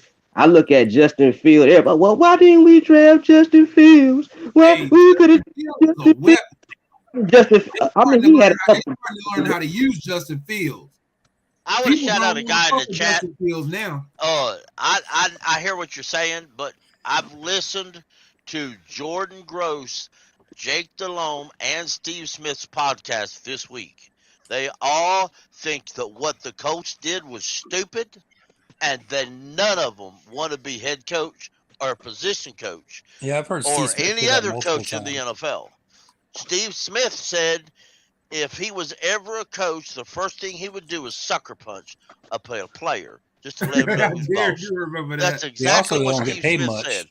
Too much But time. you also have to remember, Pickle, the Colts are doing exactly what Cody said to do. They're doing legal tanking. Yeah. He brought in a guy with legal no tanking. head coaching experience. Yeah. He brought in an offensive coordinator who's never called a game in his life. The guy even got up there and said, I've never called a game, a real game. I've called practice. And I heard from two different people today. One of them was a hard Colts fan that says that from rumor is right now that the veteran Colts players are already wanting out of there. They said many of the free agents have already informed their agents we do not negotiate. We don't want to go back to the Colts. Come back, Gilmore. Come back, Gilmore. You know what the rumor is about Indianapolis, right? You guys did hear about the rumor about Indianapolis, right? No, what? The reason Frank Wright got fired? No, I didn't hear. But Frank Wright wanted to bring Matt Ryan back in as when he was healthy, wanted to bring him back in at quarterback. Irsay said under no circumstance, and he's like, you want me to coach this team? I'm going to coach this team, and I want Matt to play. And he said, then you won't be the coach. You're not the coach of this team anymore. And he fired him. Damn. Well, apparently, you know what? That would make sense if what Pickle's saying is true, that the players in Indy want out of there. Because apparently, regardless of what people thought about Matt Ryan, he was well liked, and that the players did like. They did like Matt Ryan, and they did want him to play. So maybe they are looking at this like, oh man, now you're gonna make us go with Sam Ehlinger, and we don't have Matt Ryan, and you just fired the coach, and you just hired a guy with no head coaching experience. Yeah, I think Drew's right on this one, man. It kind of seems like they're looking to tank from an organizational standpoint. You know, I also think the owners. Go ahead, buddy. I'm sorry. No, I'm just gonna say that, like, you know, thinking about. I mean, look. We had rumors that there were players that were very unhappy with what the Panthers were doing. You know, so it's like at the end of the day, it's really hard to really kind of verify this stuff. Well, Cody, even your reporting, remember how they talked about how Brian Burns didn't see his future in Carolina under the previous regime? And now all you hear about is Brian Burns saying, my heart's in Carolina. I wouldn't want to leave these guys. I want to be here long term. You never heard that when Matt Rule was here. As soon as Matt Rule was gone, that's all you heard about was how Brian Burns hopes to see. He wants to stay. He doesn't want to go anywhere else. True. But do you remember the reports were saying everybody respected Rule when Rule was here, but the news got out. But hey, look, the news got out that they didn't. But all the players were like, "Oh, I like Rule. Like Rule is the coach and all this mess and Robbie Anderson. But what player is going to come out there on national TV in front of everybody and say, I hate my head coach? I think he's an idiot. None. You know what? Baker Mayfield also said that he loved Carolina and wanted to stay. Yeah, but see, there's a difference between that. And Baker looks like a legitimate backup quarterback. Carolina wants to keep Brian Burns. Carolina don't give a shit about keeping Baker Mayfield. Hey, if he said sign me one more year of vet minimum, would you take it? For a vet minimum contract? Yeah, Yes. I bring Baker back for a vet minimum. I don't think he's going to get that much from the open market. Somebody contact his agent. He's just being a team player. What is he going to say? I don't want to be here. Of course, he's going to say I love being here in Charlotte. I mean, yeah, but people you say know, it all the there's time. also a little bit more to that. You got to save his career. There's also the fact that's why that he's he mad. is fighting Cleveland because the Cleveland's owners and henchmen tried to outright ruin his career over something stupid. Because I mean, we know Baker didn't have a lot left in his arm. We know he was coming back from surgery. But at the very same time, half that bullshit that the owners and the organization spread on him was just made up bullshit. Hey, we had this discussion on the post game show. Baker a good teammate, or is Baker hunting for some for a concussion protocol, or just being attention? Like, is it just trying to get some attention? I don't know, man. I think he just teammate.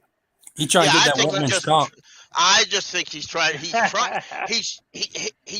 be a good teammate, but I think honestly, I think he's overdoing it, but I don't think he's doing it purposely. Yeah. I think he's in a situation that he's never been in.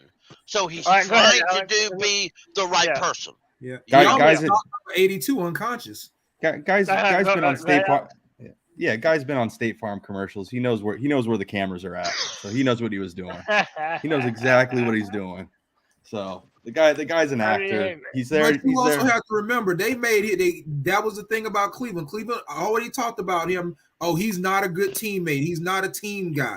He's trying to show people that he's a team guy. I give him credit for at least trying to put on an appearance that he's being a team guy. He couldn't sit on the bench with a cap on his head and salt. I'm gonna say this, and because I remember reading it from multiple reporters back last week when Panero missed that kick, them 2 kicks. Shut up! Hey, look. Hang on a minute, brother. All right, go ahead.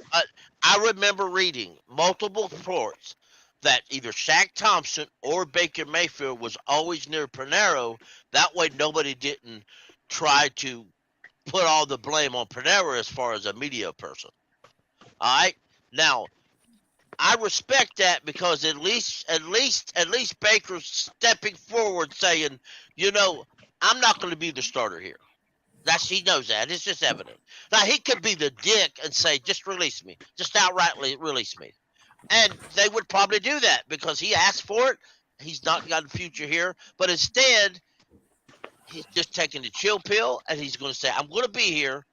You know, I like these guys here, so I'm just going to do what I can do and help them when I can. That's he was the first one to. Whether you like him or not in the past, that's being a good teammate. Yeah, exactly. Now the future's a future. That's just being a good teammate. He also was like the first one to hug PJ Walker after that last play. Yeah, and you can watch the film all day long. I don't think he's going to scream, "Hey, cameraman, looky over here." No, absolutely. I agree with you, Panther Pickle. I mean, I think, you know, at the end of the day, you know, he's on his last year of his contract, so he's gotta do something to show that he is what people are saying that he wasn't. You know, like he is a good teammate. Yeah. So I get it. Right, but a lot of you've often heard people respond, "Well, this is a contract year, so of course this player's going to play better." It's the same way. Yeah. He can't be out on the field and prove he's better because he already proved he sucks at being on the field right now.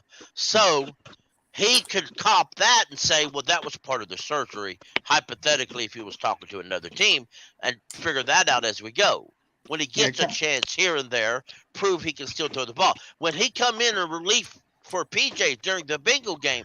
He relatively has some good throws out there. He put up 21 points, you know? I mean, so I'm not saying he's bad, and I'm not saying I want him out on the field. Don't misunderstand that. I'm saying, though, he's trying his best to rebuild his career for next year. Yeah, exactly. Whether it's us or somebody else, and it's no different from a guy named Devin Funchess having an excellent year right before his contract year. Or Curtis Samuel. Yeah, or Curtis Samuel. You know, you have excellent years on a contract year, but then you realize that's the only time you play good is on a contract. Well, remember, year. Josh Norman did that too. Josh Norman, he bet on himself that final year. Go ahead, Locke. You were wanting to say something, bro. Go ahead. Yeah. Nah, I ain't really want to say that. I was just gonna speak on goddamn Panero. Goddamn, he wanted to make all these field goals last game, but he couldn't make 2 field goals the other game. Shout out to Eddie Panero. He wanted to make field goals. Okay. Yeah. Hey, and Atlanta's kicker felt that yesterday. What he had 71 in a row, and then he misses 2 in one game. Yeah, His percentage is actually worse than our kicker. Eddie Panero must pass the juju bug on to him. Eddie Panero is good as long as he's not under pressure. When he's under pressure, then that's when he starts missing. Yeah. I mean, I just like that Wilks, showed what a real head coach would do. You don't just cut your kicker right after a bad game. You give him the confidence that he's been having a good year all year. I know he hasn't had any big time kicks, but you got to give your kicker some confidence, and I want to give that up to shout out Steve Wilks. Yeah. So. Yeah, I mean, look, Panero, and he missed one last night as well. We're gonna continue to do this thing at the kicker position where we're just, hoping and praying that one of these dudes can act consistent. I don't know if we'll ever get that truly. But I don't know, man. Would you draft a kicker in next year's draft with a 6th or 7th round pick? No, I like Zane. Well, you got to remember, White Chocolate, you got to remember Zane's coming off a growing injury. So how healthy is he going to be, and could he re-injure that growing again? Growing injuries on the kicker can last. I mean, he's been kicking the replacement like 88%. I mean, I know Gano had surgery. Gano had surgery too on his knee, and then he's still booming the ball. But look how long it took Gano to come back from that. It took him a couple of years to come back. Yeah, so, I'm just saying, with a growing injury as severe as what they said his was, would you draft a kicker in the 6th or 7th round rather than take a long snapper to have somebody in a young kicker in camp that you could keep, that you could have? That year after Gano had his surgery, he came back. He missed several kicks, and in turn, we cut him. I think he wasn't ready.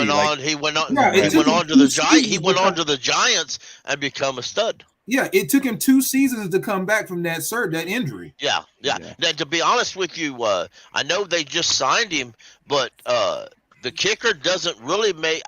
It actually would save us cap by releasing him. So there is a possibility that we just go out and get another kicker altogether.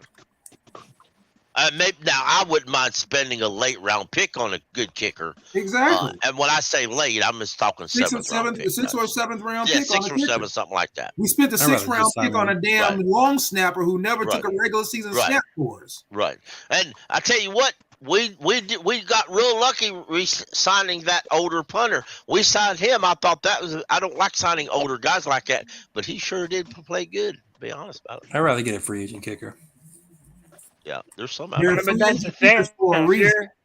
If they're free agents, it's for a reason, and it depends on who you're drafting. Like, they have to be good enough to be draftable. I mean, how many? Now, wait a minute. We just signed a punter for the same. We signed a punter this year for the same reason.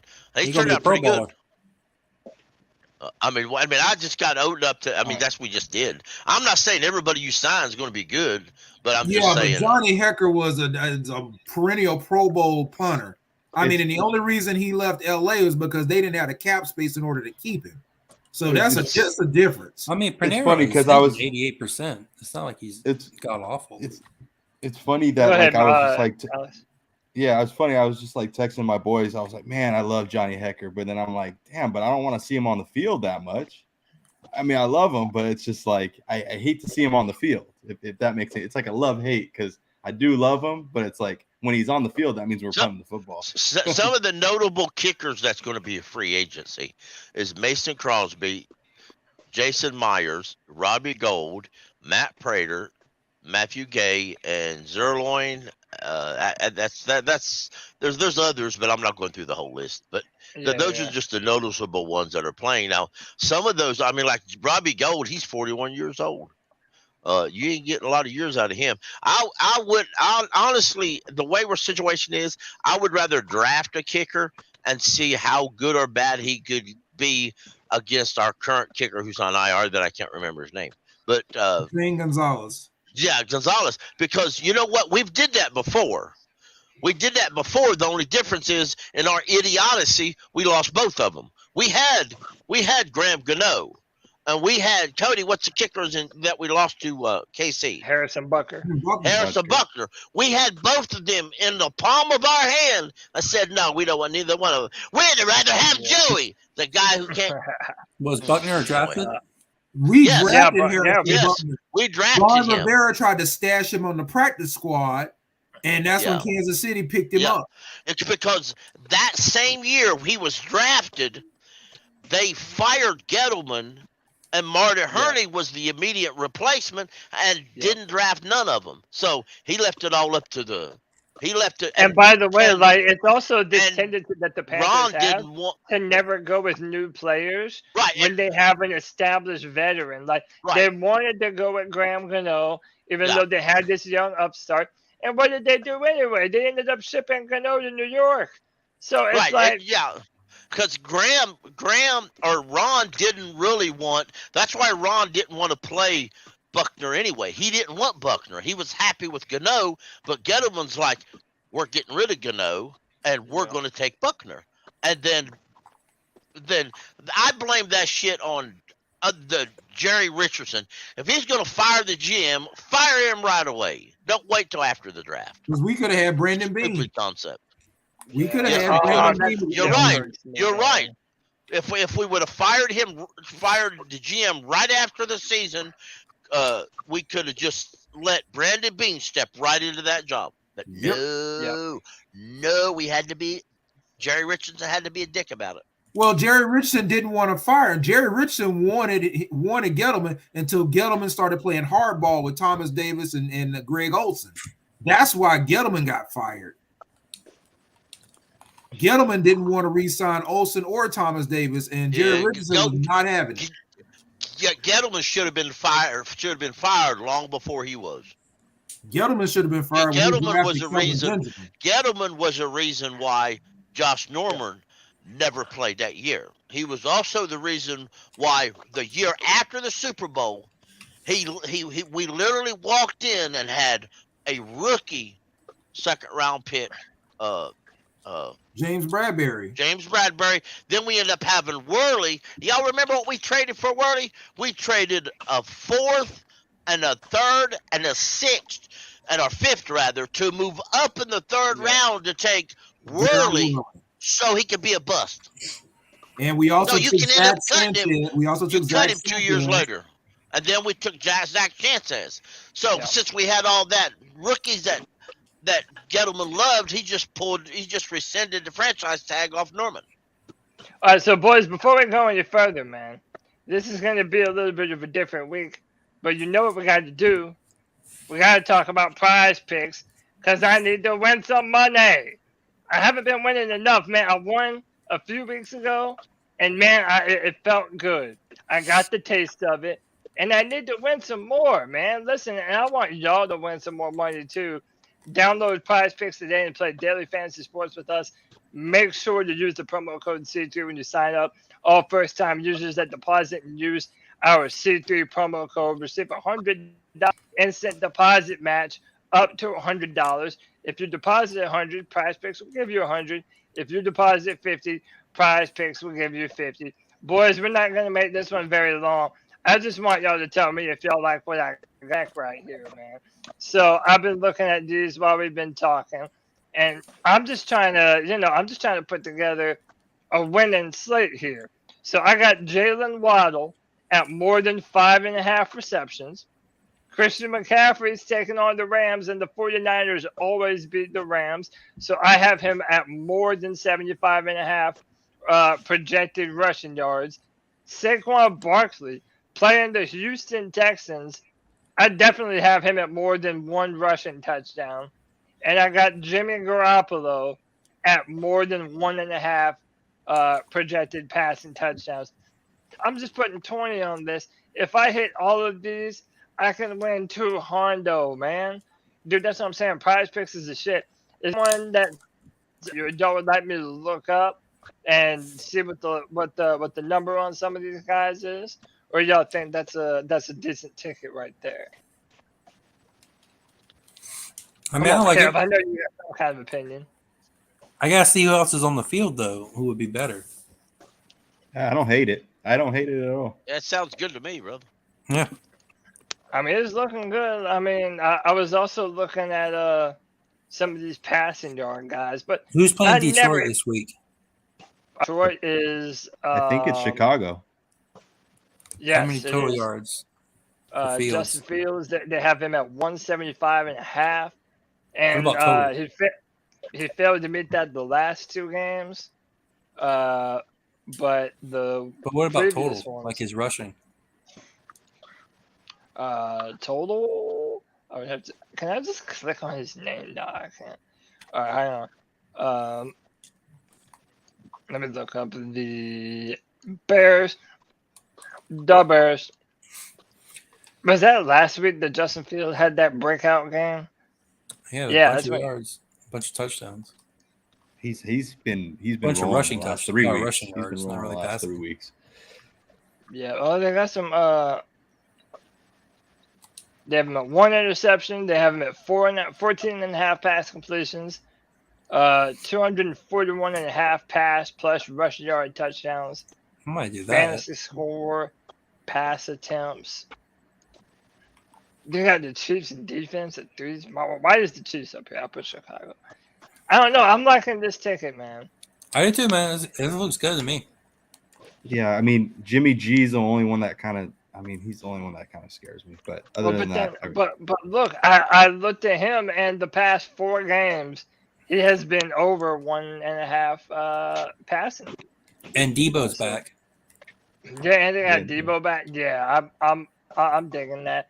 And they got McCaffrey and Debo. That seems like a recipe for success. And like I said, the 49ers, they seem to have the Rams numbers every time they play. Well, that's the They're playing the Chargers this year or this week. It's the Chargers. Well, that's right, it is. But they're hurt on defense. They are hurt. They're a little bit hurt. They're a little bit banged up. But I mean, I just, I don't know. I mean, I don't dislike your picks. I don't dislike. Yeah. I'm just saying that's the only one that like kind of scares me is that Jimmy G one, just because I could see them running the ball and McCaffrey has that game where I think he had a throwing touchdown. I think he took one of Jimmy G's throwing touchdowns. It happens. I mean, they run a lot of different sets over there in San Francisco. So now I can hit the flex pay and go 3 out of 4, and if I get all 4 correct, I'll get 5 times my money. I can win 100. But if I get 3, I get 1.5 times my money. So it ended up being $30 last time I won one of those. Man, I'm swinging for the fences, dog. There you go. There you go. I'm trying to win $200, baby. There you go. Let's do it.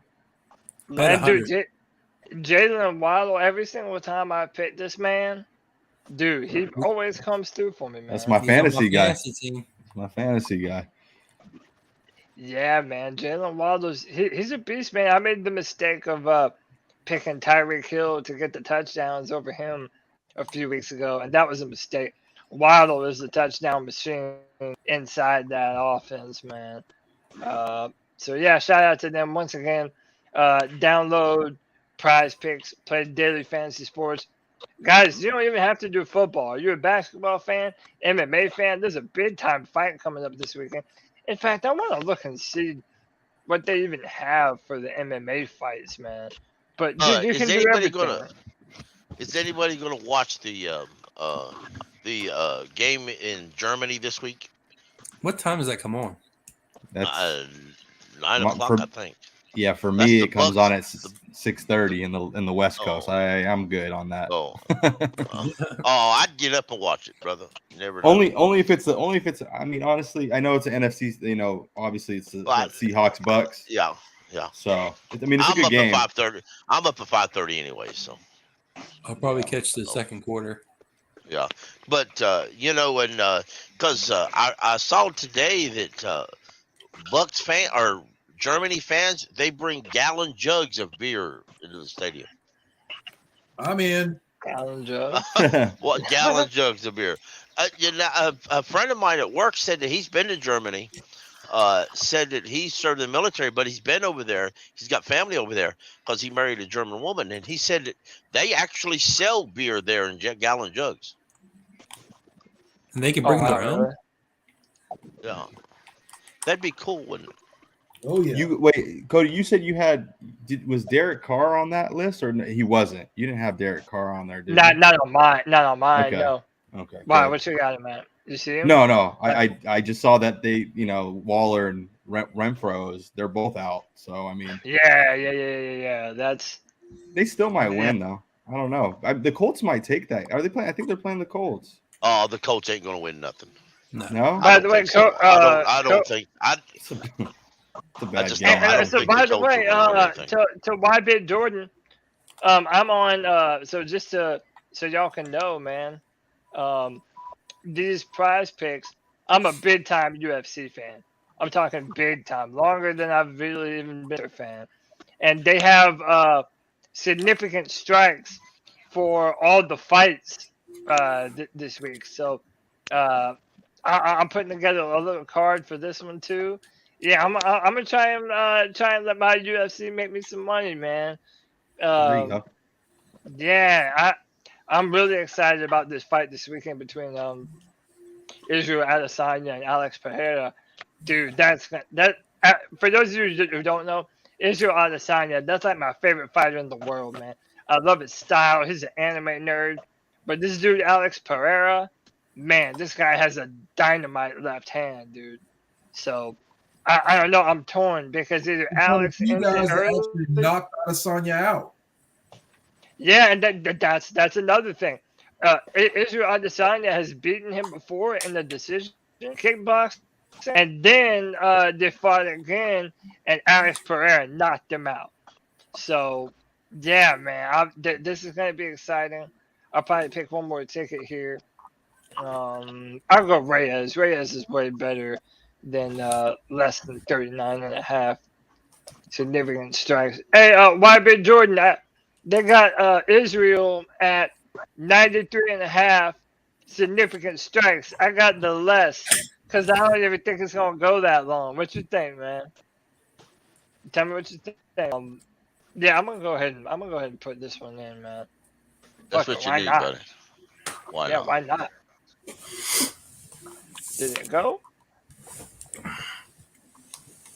There we go. Yo, y'all. I bet on Hezbollah. Hezbollah. Who's going to see Black Panther 2? I'm seeing it going tomorrow. I'm hoping to go see it this weekend. Yep. I'm Sunday. probably gonna go sometime this weekend, man. I would like to go. So by the way, we had Monty on the show earlier. This Sunday, me and Monty are going to be doing a debate, talking all things quarterbacks, coaching for the year. We're even going to be doing should the Panthers have drafted J.C. Horn or Justin Fields. Bro, it's going to be fun, man. It's going to be fun. So check that out this Sunday at 5 p.m. And then after that, I'll probably go check out Black Panther. Has no one seen it yet? No, I thought about seeing it tonight. Yeah. Yeah, I'm gonna see it Sunday, I think. Yeah, I'm gonna go see it on Sunday.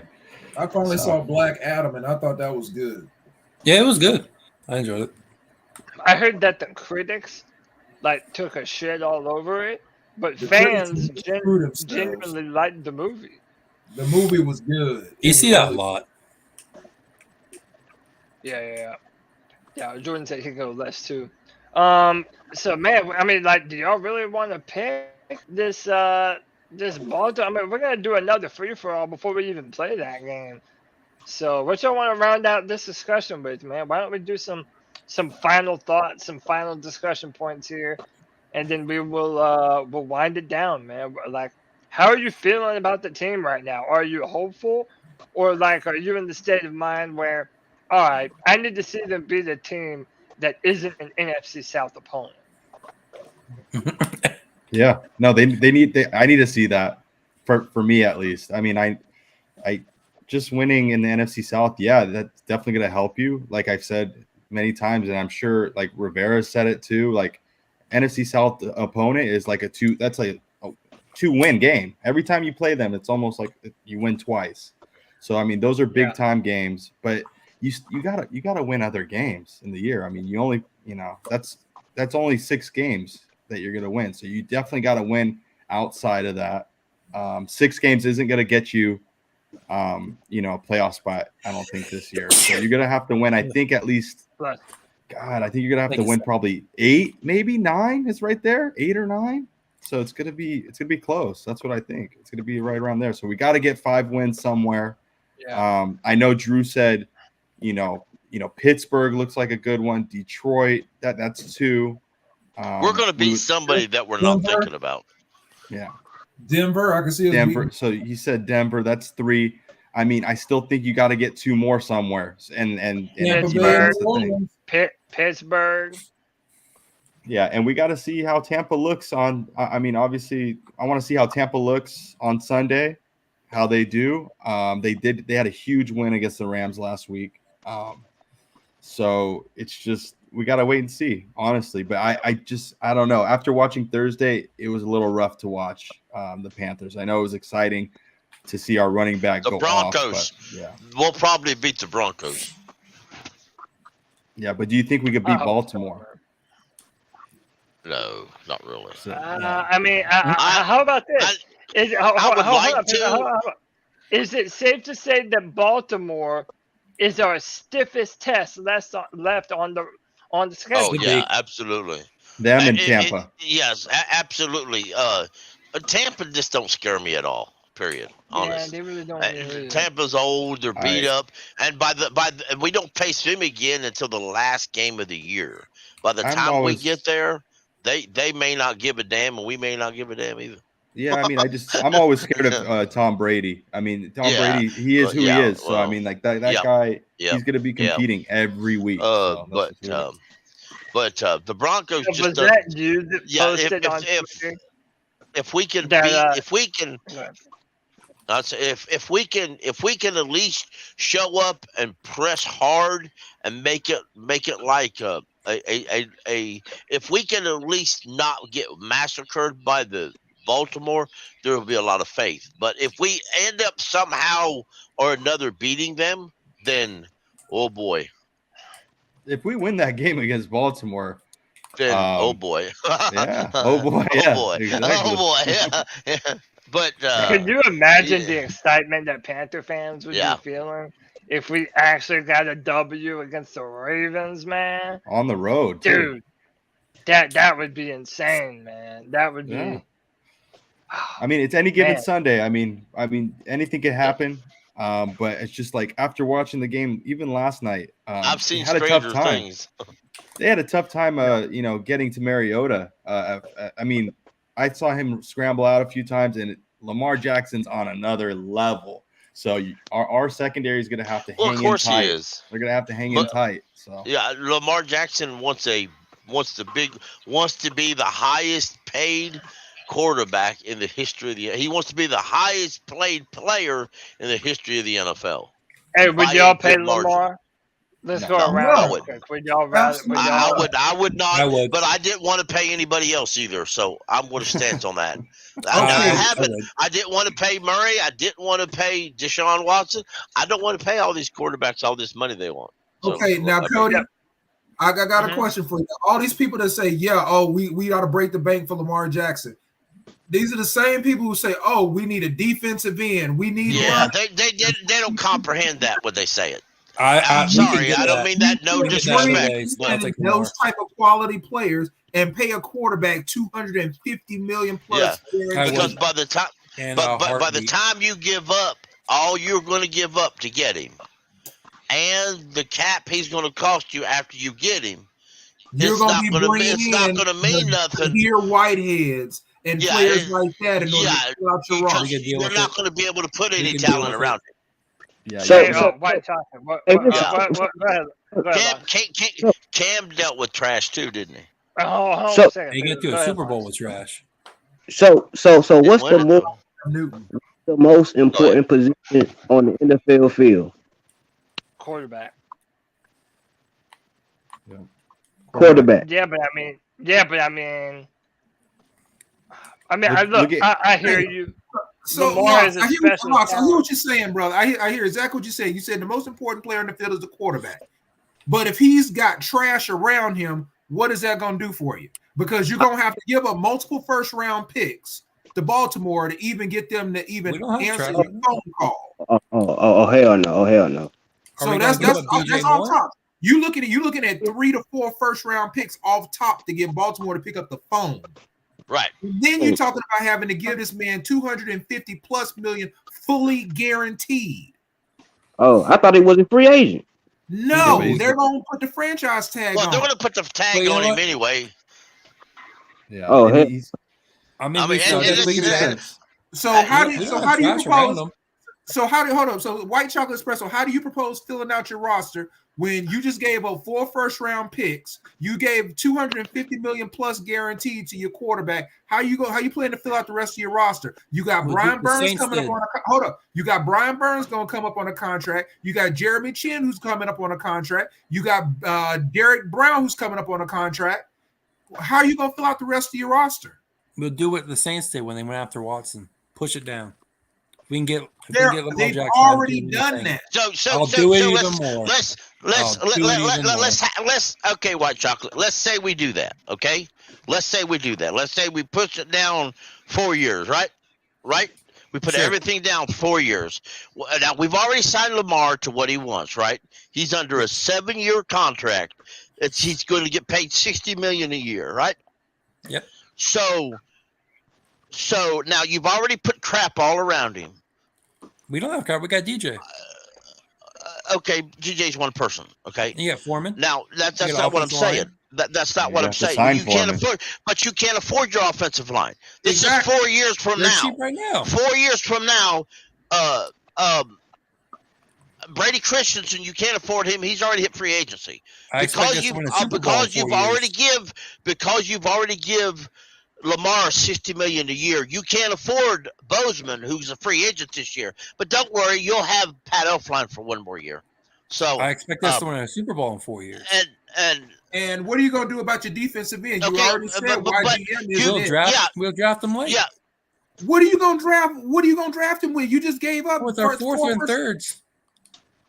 Fourth and third. Yeah. Okay. How many super? Right. Yeah. Good luck with that. Yeah. Good luck with that. Because chances are, you don't. Yeah. Yes, you do. But what's going to happen in 4 years? Lamar Jackson, because he has to run all day, and he's 28 now, right? The ring. Yeah, he's 28, right? We're not getting a ring. That's the problem. Yeah, we won't get a ring. We had trash around Cam. We went to the Super Bowl. You playing too much Madden. Well, we didn't win the Super Bowl, did we?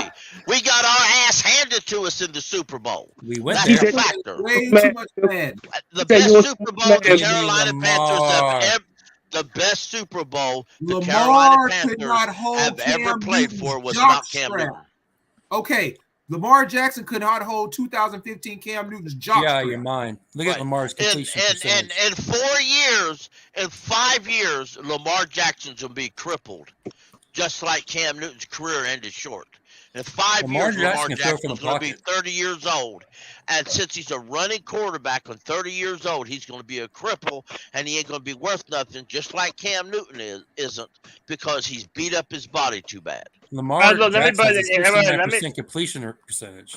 Let me butt in here, man. I like Lamar as a player. I think he's a special talent.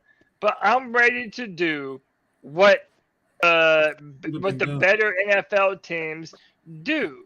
They draft a quarterback and they build That's the around best way to do that. Now, I mean, look, you all know what I want. I mean, if we're able to build around Matt Corral on a 3rd-round contract, that would be ideal. But if we don't, you're building around a player on a rookie contract that you're able to build the rest of the team around. You don't have to give up picks for him. Is it a gamble? Yes. None of these guys are guaranteed to be good, but it's a gamble with every team that decides to draft a quarterback. It was a gamble to draft Lamar Jackson in the first place. It was a gamble to draft Patrick Mahomes. It was a gamble to draft Josh Allen and Justin Herbert. But sometimes you got to do it, man. You have to do it if you feel like you have that guy. And I don't know, man. Like that's it's going to be interesting going forward. I find it odd. One more thing, though. One more thing. Imagine if I'm right. And, dude, I'm going to be insufferable if I'm right. Y'all better hope I'm wrong about Matt Corral, because you will never want to listen to me ever again. But, dude, let's say Matt Corral is that guy. And just dream with me for a moment here. Let's say Matt Corral is that dude, and you have a quarterback on a 3rd-round contract for the next couple of years. Imagine how much money you would be able to free up and building around him, man. And you have the draft picks, and you have DJ Moore, and you have Terrace Marshall showing out. Like, man, that's the dream scenario, dude. That's why I'm pulling for these Panthers this year, man. Because to me, the only way Matt Corral gets a legitimate chance is if the Panthers start to win this year and they kind of naturally themselves out of that quarterback conversation. Because I don't know if you have a new head coach, if they're actually going to give Corral an opportunity to battle for the job. I think they're just going to go with the guy that they hand selected. So, but I don't know. But Cody, do you think they're going to just? I mean, Cody, do you think in general? I mean, they're probably going to get a new coach anyways. So, I mean, I don't know. Yeah. I mean, if they do make the playoffs, I mean, I hope every Panther fan's behind Wilks on this year, because we had no shot. We had no shot without him coming in and bringing in the culture like that. So, I mean, I don't know. I think it's going to be tough. Before we get out of here, and I'll start with you, Alex. Before we get out of here, how are you feeling about Steve Wilks? Do you think that he's done a good enough job, and do you think that he can potentially be the guy going forward? So, I mean, that's a great question, Cody. Honestly, I mean, he's won more games this year than Rule has, which is he's won 2 games this year. So do I think he deserves a shot? I do. He came into this mess.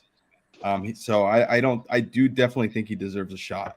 And you definitely see some sort of spark, some sort of life in this team that you weren't seeing with Matt Rule. So do I think he deserves a shot? Yeah, I definitely do. All right. Drew, what say you, man? Yeah, I do absolutely believe that Steve Wilks deserves a shot at the head coaching job. I think he's done a very good job of bringing the culture of the Carolina Panthers back, and the players do believe in him. They respect him. And honestly, if he wins a few more games, I say give him a full season. Let him completely put his full stamp on this team, and let's see what they can do. Yeah. Yeah. Yeah, I would love that, man. Do you think, I mean, more so, is McAdoo staying? Is he going to be staying like next year? Is he done? This is it? I kind of think if Wilks proves himself in the job and they make that playoff push, I don't know how you don't give Ben McAdoo another year. Like, just being honest, you know, like how, I mean, I don't know, unless he just doesn't want no part of that because he wants to continue to build his own coaching staff, which maybe he does. I mean, he didn't have that luxury Wilks being the interim coach.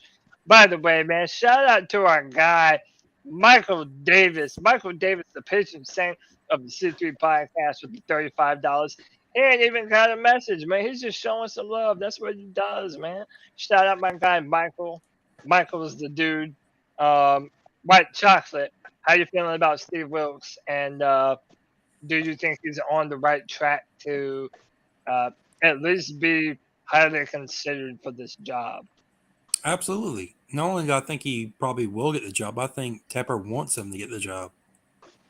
Like I seen the way he liked it in the locker room when he handed him the game ball.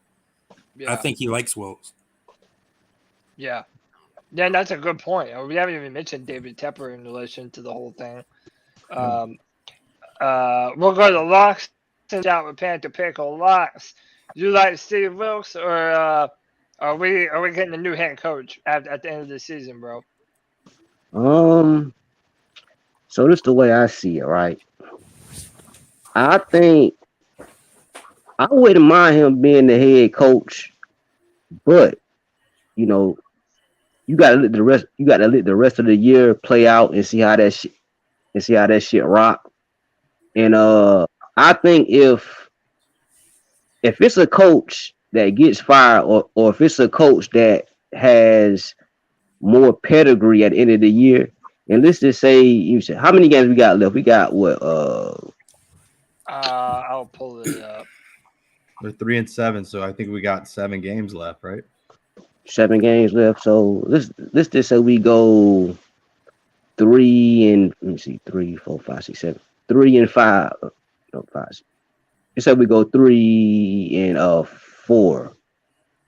I think he have a good chance, but at the end of the day, I believe Tepper Tepper would probably want somebody with more let's say more what's that word, acumen, more of a profile. So I mean, I would like him to get the job, but if he don't make the playoffs, I think Tepper will probably go with somebody else.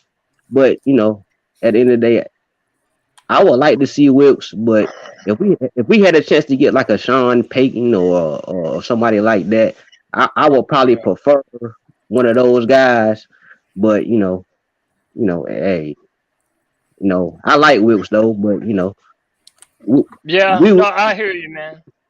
Like, you want to pull for the guy because of how he came into the situation, but he's got a steep uphill battle with this.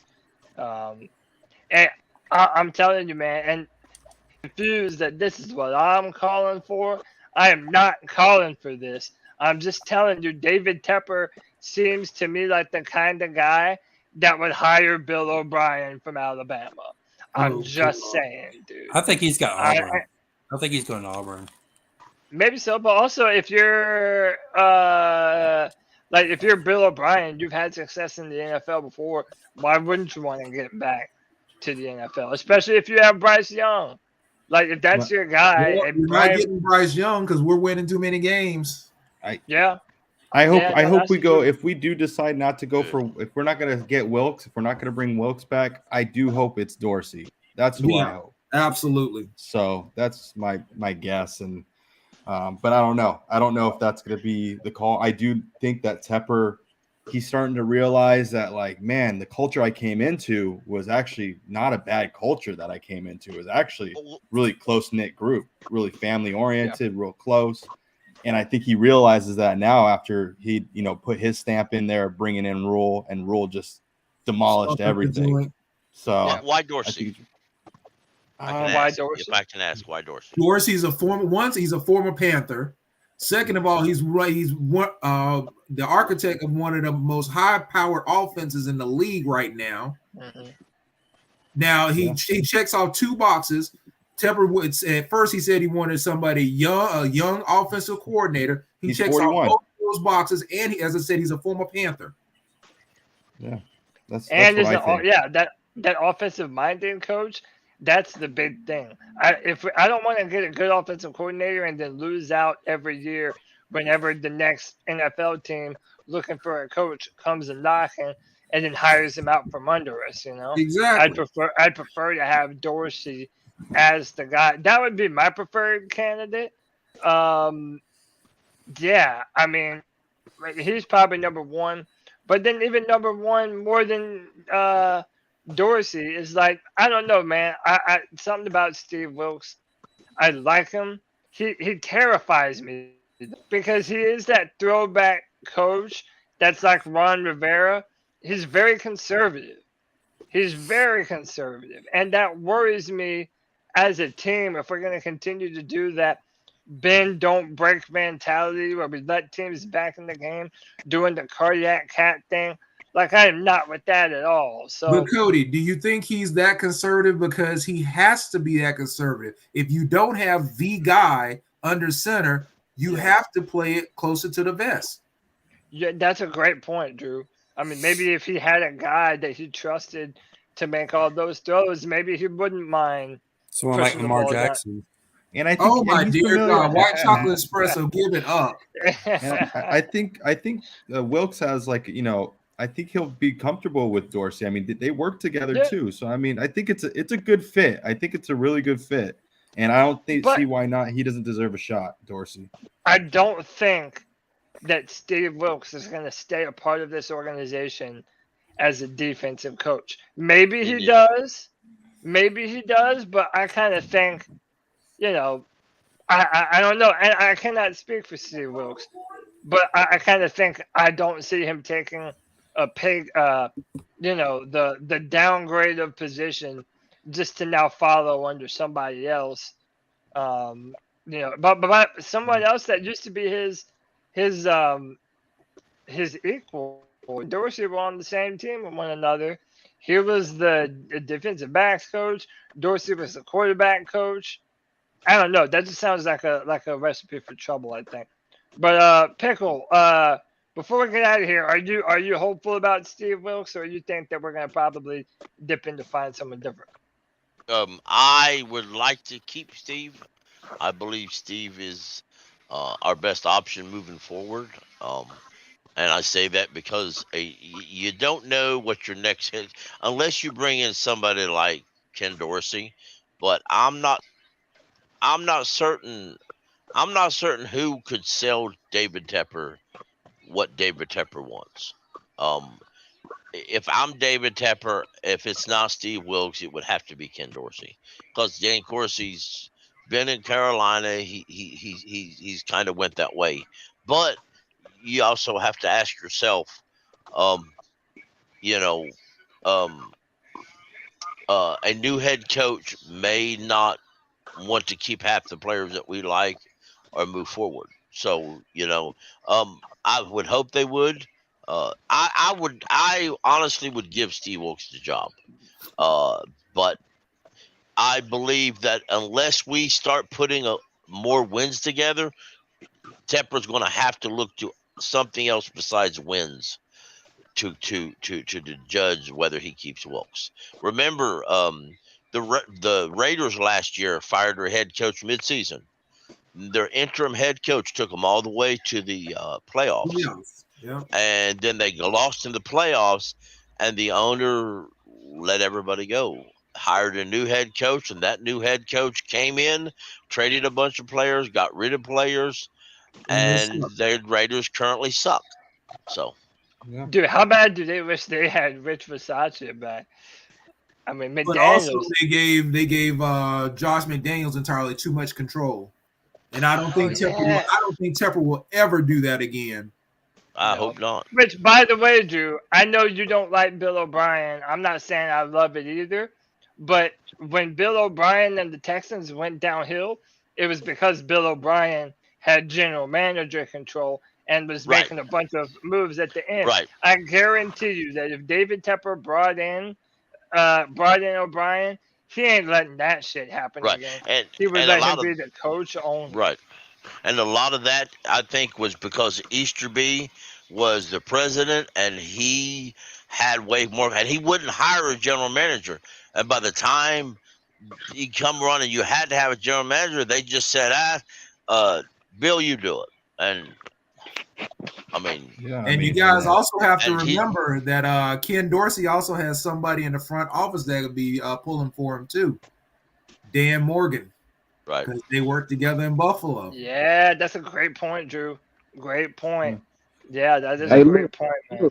But also, you got to remember, the Giants have a defensive, or the Cowboys have a defensive coordinator that has connections to both Scott Fitterer and Dan Morgan. David Tepper said he wanted an offensive-minded coach. If he didn't go with Steve Wilks, he wanted an offensive-minded coach. He said that when he hired Matt Rule. You never know whether his situation may be different now. Well, no, he said he would go in a different direction after he fired Rule, that he would want a more of an offensive-minded approach. He did say that. Let me get Locks and Locks. Go ahead, man.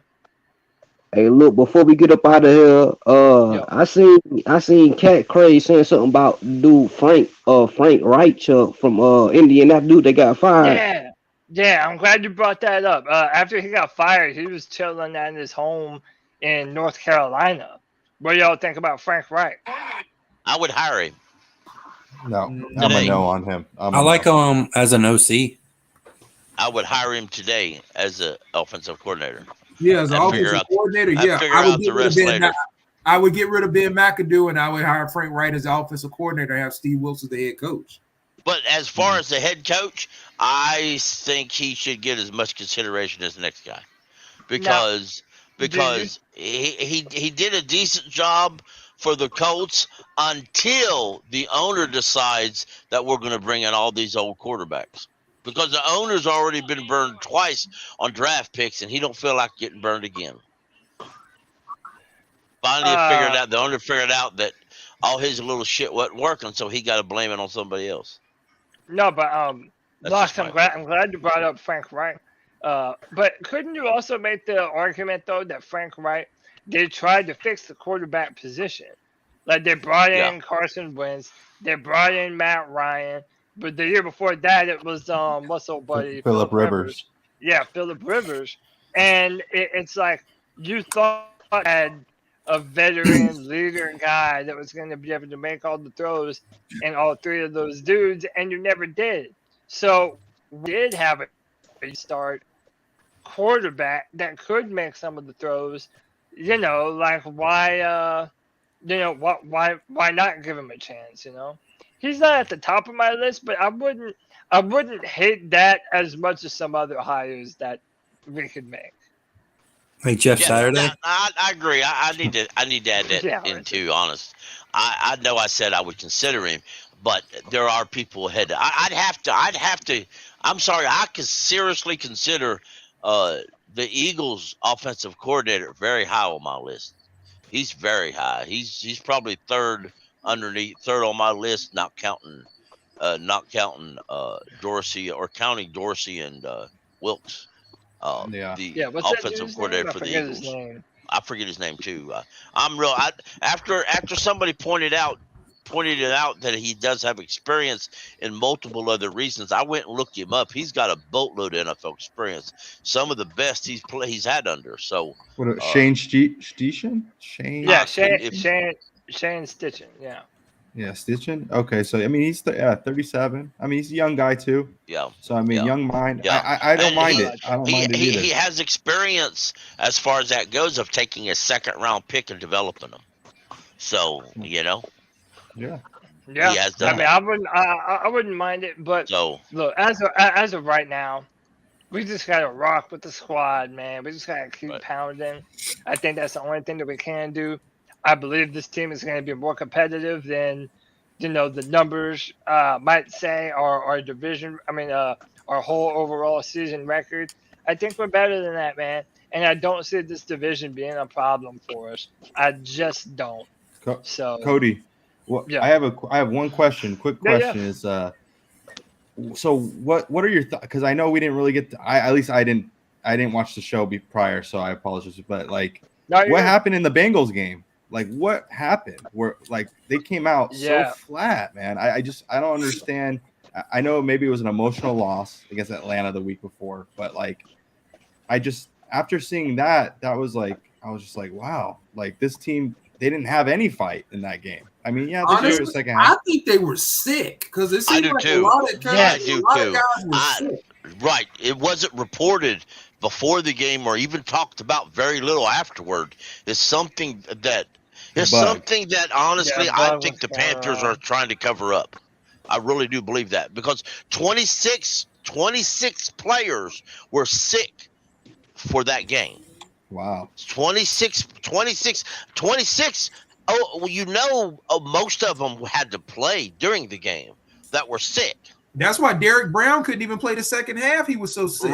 Right. Yeah. So you add in the fact that they were away, they were sick anyway. I mean, yeah. That's tough. I mean, when you're sick and you're on the road too, that's not fun. It's not fun. But is it wrong that I'm hoping that that's what the answer is? Like, no, I don't think it's wrong because I mean. Who would say, "Oh, now we just"? I mean, the tank crowd was like, "Oh no, they wanted to lose." Yeah, no, it sounded like there was something going on with those guys. They were sick. Right. Yeah, and if it's that, then it's not so weird of an anomaly because it's like, well, now you have to take into consideration they were on the road, they were sick. I don't know, man, and one of the reasons why I'm not out on this team is because against the Bengals, they had over 200 plus rushing yards put on them. And then they responded by putting up another 200 plus rushing yard performance in a short week on a Thursday night football game against Atlanta. This team has not given up on themselves. They know that they have some fight left in them. So fuck it, I'm fighting with them, bro. Yeah, I could watch Derek Brown throwing that right tackle or that right guard to the side all day long, yo. He is becoming a monster. I love it all day. I love it. And by the way, I'm continuing to love the idea of putting another high-end defensive tackle next to him. Like, imagine if we had two monsters in the middle and Brian Burns on the edge. Come on, dude. That might be what we need. It still boggles my brain. If we drafted him, I would be very not mad, but I would hope like hell that we were transitioning to the 3-4. You never know. If we get a new head coach, a new defensive coordinator may say we have to move to a 3-4 and get his way. Hey, Cody, that's David Tepper likes a 3-4 better than a 4-3 anyway. So say that, Drew. I said that's something we may want to do next week's Friday Free for All is start looking at what free agents will be available at those positions next year. Yeah, no, that's a great idea. Linebacker, defensive tackle, because I agree with Pickle. You put another high-end defensive tackle with Derek Brown, and you talk about causing some havoc up the middle. Yes, man. Oh, that's nightmare fuel, man. Dude, I love that shit. I would absolutely love that. Man, look at this man popping up at the last second when we're trying to get the hell out of here. What you want, bro? Yo, hey, man, I just got home, man. Here you go, bro. I'm just busting your balls. What's up? Damn, bro. I'm just getting home from Black Panther, man. So no spoilers. How was that shit? No spoilers, but was it good? No spoilers. Hey, look, man. Look, it'll make a grown man cry, man. That's all. Oh shit. But that scene was amazing, bro. It's amazing. Cody cried when they played Notre Dame. I mean, I was crying during the commercial for that bitch. Like that dude. That emotion. Hey. They try to make grown ass men cry. That's one. So since you jumped in here, man, let me ask you real quick some of these questions. Hi, honey. Wait, hold up. Hi, honey. I was like, damn, my name. I'm not Lovey. I never heard my. I've never been referred to as, what's going on? What's up, Pickle? What's up, man? Locks man in here. Yeah, man, we've just been chilling, talking about Panther football. How you feeling about this team going forward, man? Are you believing, or are we just beating up on trash NFC South teams? Man, I was happy we won. I ain't even gonna lie. I was happy we won, but I wasn't excited by the win because we beat up on a bad Atlanta team. But with the uniforms and helmet. First of all, we got the cleanest uniforms in the NFL. Absolutely. Oh, no doubt. No doubt. No I doubt, mean- bro. The best ones. Cam said, "Look good, play good." We looks, man. If they don't bring, they gotta bring all that back. They gotta Yeah, wear more than all once a season. They can't do it just once a season. There's no way. That's got to be the uniform of the future. It does, man.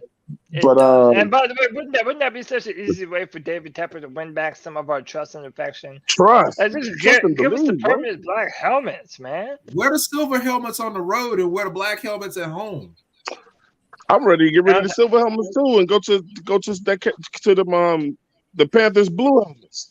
Oh, those are gonna be. That'd be nice if they did those. Holy moly! You know, some Yeah, chromed that out would be joints dope. or something. But they want to be plain Jane and keep wearing all white uniforms all the time. And these different combos that we be putting together that I don't know what's. Hey, you think Steve Wilks has a shot to be the head coach? Nah, I Or- don't think so. I don't think so. Okay. Why not? Because PJ Walker is the quarterback, and PJ's not going to give him. He's not going to provide the wins for him to carry over. I mean, I hate it for Wilks because he just keeps falling in these shitty ass situations. But I don't know, man. It's up to the GM and Tepper and whatever the Panthers do for the rest of the season. But my thing is this: if that team is going to completely rally behind him, I mean, that would be a tough situation. I mean, I would have to see it though, man. I really don't think Tepper thought the team would rally behind Wilks. Yeah, I think he might have just thrown him out there. Yeah, he didn't expect that. Yeah. And now that they have, I think Tepper's in a catch-22 situation. If he fires him, he risks losing the entire team. Right. If he just doesn't hire him, he risks losing his team. But it's not really the type of coach he wanted. So, but you got to bring him back in some capacity. If he's not the head coach, you got to find a position for him. Yeah, I don't think he'll want to. For Wilks, I really don't it think would be a Steve step Wilks is gonna down. want to.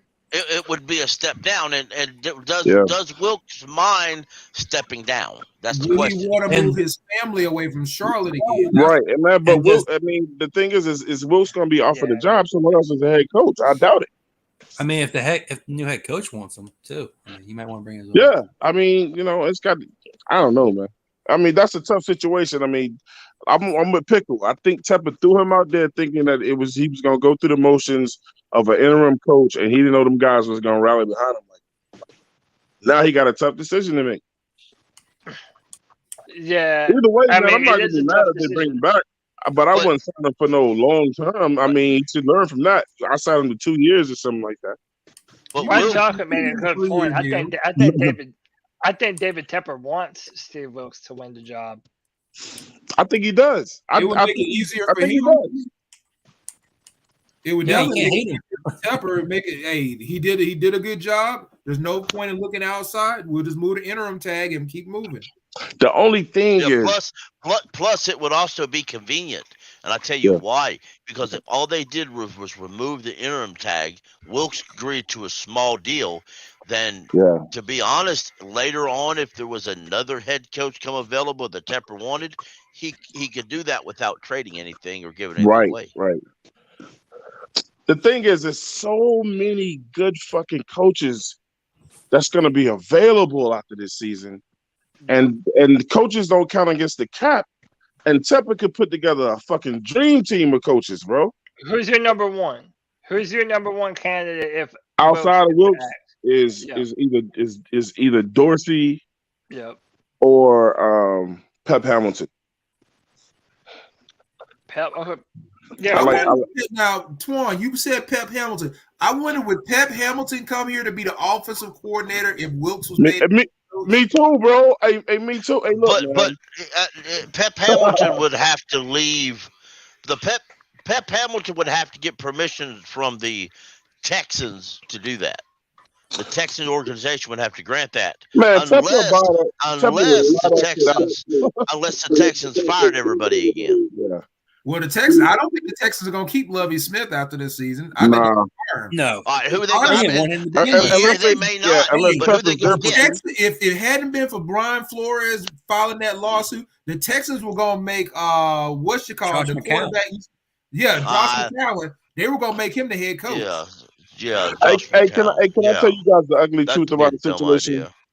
And But I the think, guy that and rolled that- Drew, I think you'll back me up when I say this. This is the ugly situation. But man, look, black coaches don't trust the system no more, man.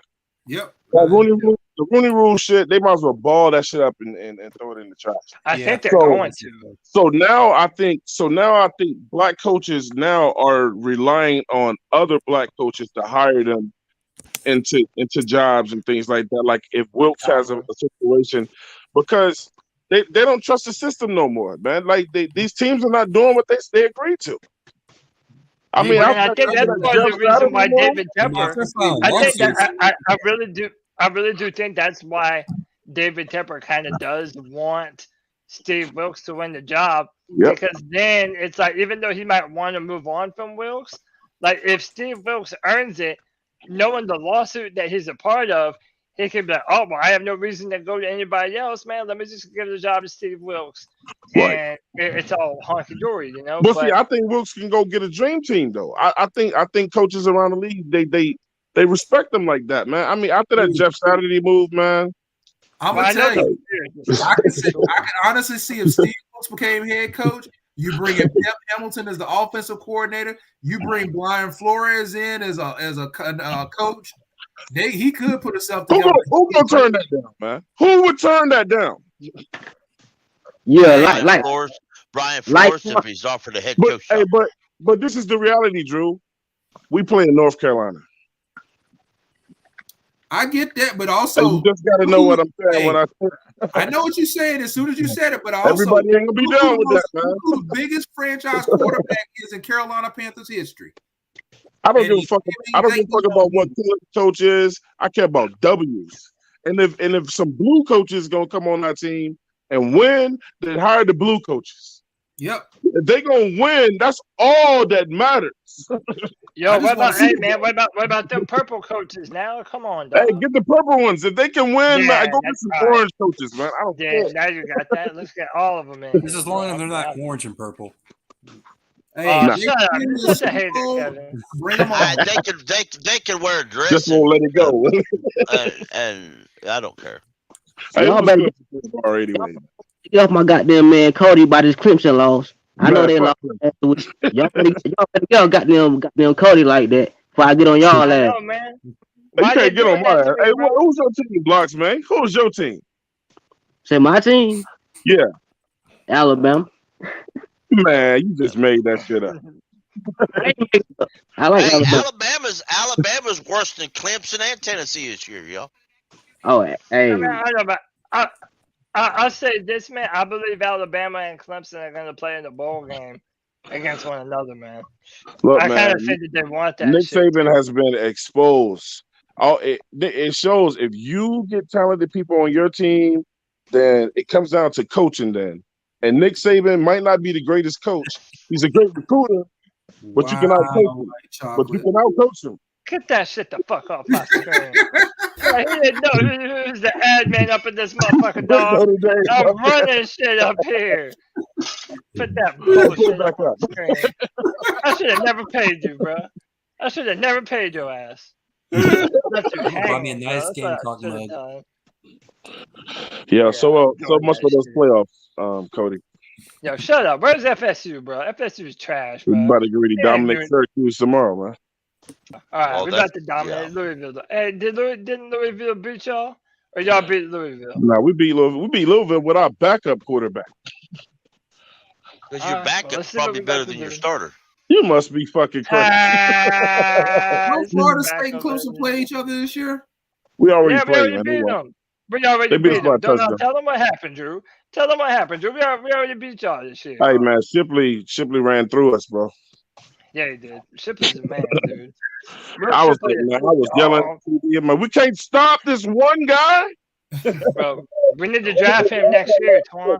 Yeah, I won't. Tomorrow, Tennessee's going to dominate Missouri, and then we're going to dominate South Carolina. I don't know. Missouri playing all right now. They doing pretty decent. Who hasn't dominated South Carolina? Yo, Kev, how much we betting on South Carolina and Clemson? You Yeah, probably you don't know want to he bet put on no that. money do up you? for that. You know he ain't Nah, put he no don't money want to up. bet no money on that shit. Come on. I dare couldn't you, get ready to bro. bet me in that Miami game. Damn. That was a good idea by him. That was a bad Yeah, move. man. Yeah, 14-3 in 3 minutes. Yo, unmute your mic, Kev, man. I'm trying to talk to you, bro. How come you're not going to bet on South Carolina, Clemson? See, I already know why. What? Put the Tar Heels shit in here, man. How much you trying to bet on Clemson, South Carolina? Hey, man. So, What's the point spread? Hey, look, bro. Hey, look, I don't know what it is yet. We're two weeks away. Cody, how you like that quarterback over there at Carolina, though, man? Oh, Drake May from UNC? Yeah. Yeah, no, Drake May's a dude, man. Like, I right? think Drake I mean, May's gonna be the. I think he could be that next guy, bro. everybody's saying he's a future #1 pick in the draft. Oh, he's looking like it right now. But yeah, he's right now. He's probably the best quarterback in Bro, college. it's his intelligence. It's his fucking intelligence, bro. And he makes He some just Patrick makes the Mahomes right style plays throws, all the dude. time. Yeah, he makes some Patrick Mahomes style plays too, man. Like Cody, on the run. we play Florida next, so after that game, I'll let you know. All right. Yeah, you don't sound too happy about the prospects for that one, though. I don't even blame you, bro. Listen, I'm a realist. Is Drake Mays a freshman or isn't he a redshirt freshman? Yeah, he redshirt. Because they're talking about him coming out Yeah, next year. because I think he is eligible to come out next year. why would he? I wouldn't. And bro, that's also what I'm saying. Let's have Unless he another put on a year. little bit of weight. Let's have another mean, year yeah. to see Matt Corral. No. And if Matt Corral's not it, draft Drake May or Caleb Williams from the real. But Cody, you gotta be in the position to draft. Yeah, no, that's true. But do these receivers want if he sucks, Corral we will be. to be the quarterback next year, man? I mean, look, we got 10 spots to get off out there. DJ, the man, look. Do they want to go through Corral's growing pains, man? I wouldn't. But he's been somebody's growing pains because Carolina's drafting a quarterback. Yeah, man, the draft one, they're going to have a rookie quarterback that you're going to have to get. Corral, though, bro. It can't be Corral. And yo, Corral is a backup, Cody. No, he's go and look at his film, Twan. This man has elite arm talent. He has really, really good mobility. He's way better of a run.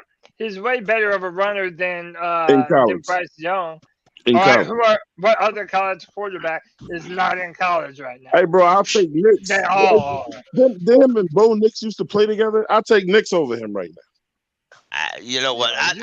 There's no way, shape, or form I want short and skinny. Okay, I don't care. I don't want short and skinny. Okay, short and skinny can stay his ass back. Right. Short and skinny can stay his ass in Alabama. He just is. I don't want another short quarterback. I don't want him. Yeah, I don't want CJ Stroud. And CJ Stroud, he ain't beat nobody. He ain't done anything in 2 years to prove that he's a top 5 pick. I tell you, bro. You Pickle, you know who I want. I want Hooker, man. I want Rocky Top. I want a Hooker. I want a Hooker. Y'all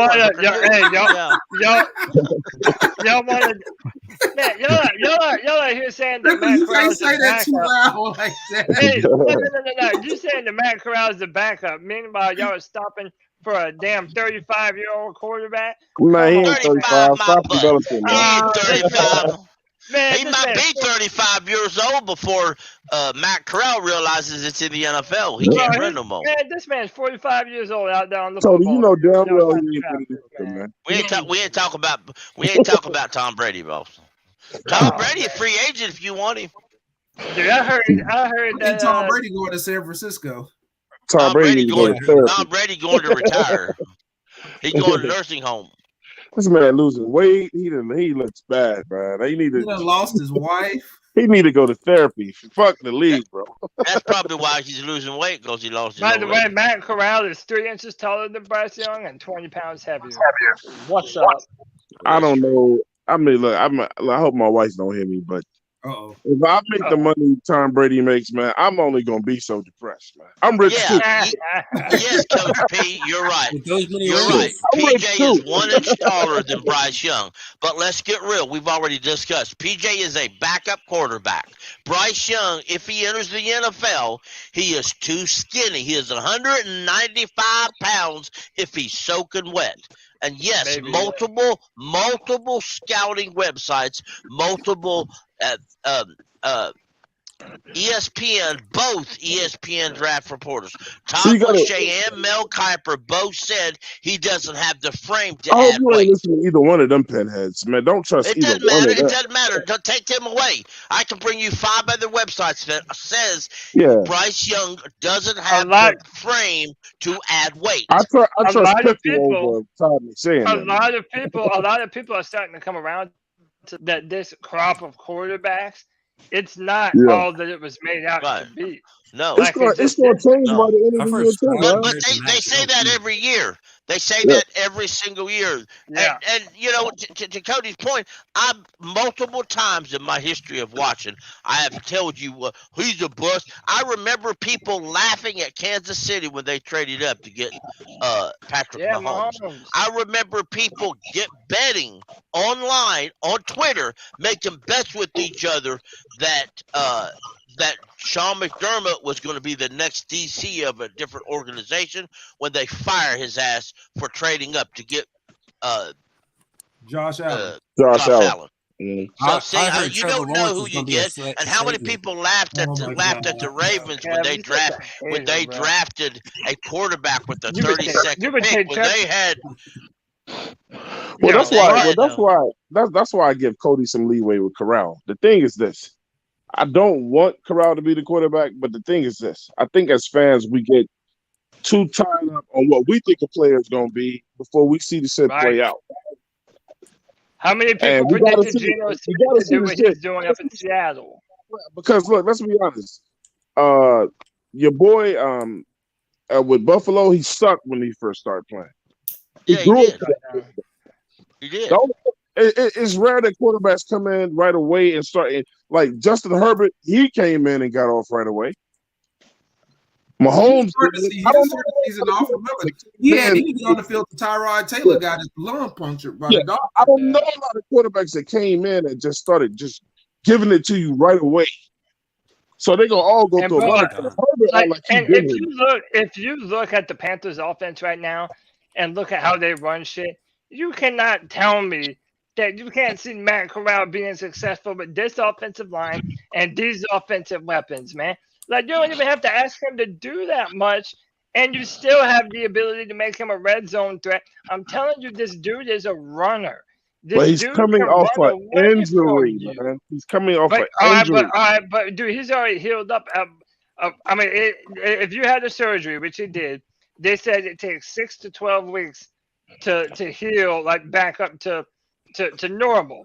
Man, how long has it been since he had that damn surgery? So put him on the fucking field so we can see what he looked like before the season's over with. Yeah, because Matt Rule put him on season-ending IR. Exactly. Matt Rule wanted nothing to do with Matt Corral, so he made sure he didn't have to deal with him. So he put him on season-ending IR. I'm telling you, Matt Rule never really wanted Corral. He wouldn't have got Baker Mayfield if he did. Right. Ben McAdoo did, but you notice that Ben McAdoo has a history of calling some of the top quarterbacks in the draft. He wanted Josh Allen and Lamar Jackson over Baker Mayfield and Sam Darnold and Josh Rosen. So the man has an eye for talent. Situation with our team ever. We had 5 fucking quarterbacks. Arizona forced them to get down one. We had Easton. What did you say, Kev?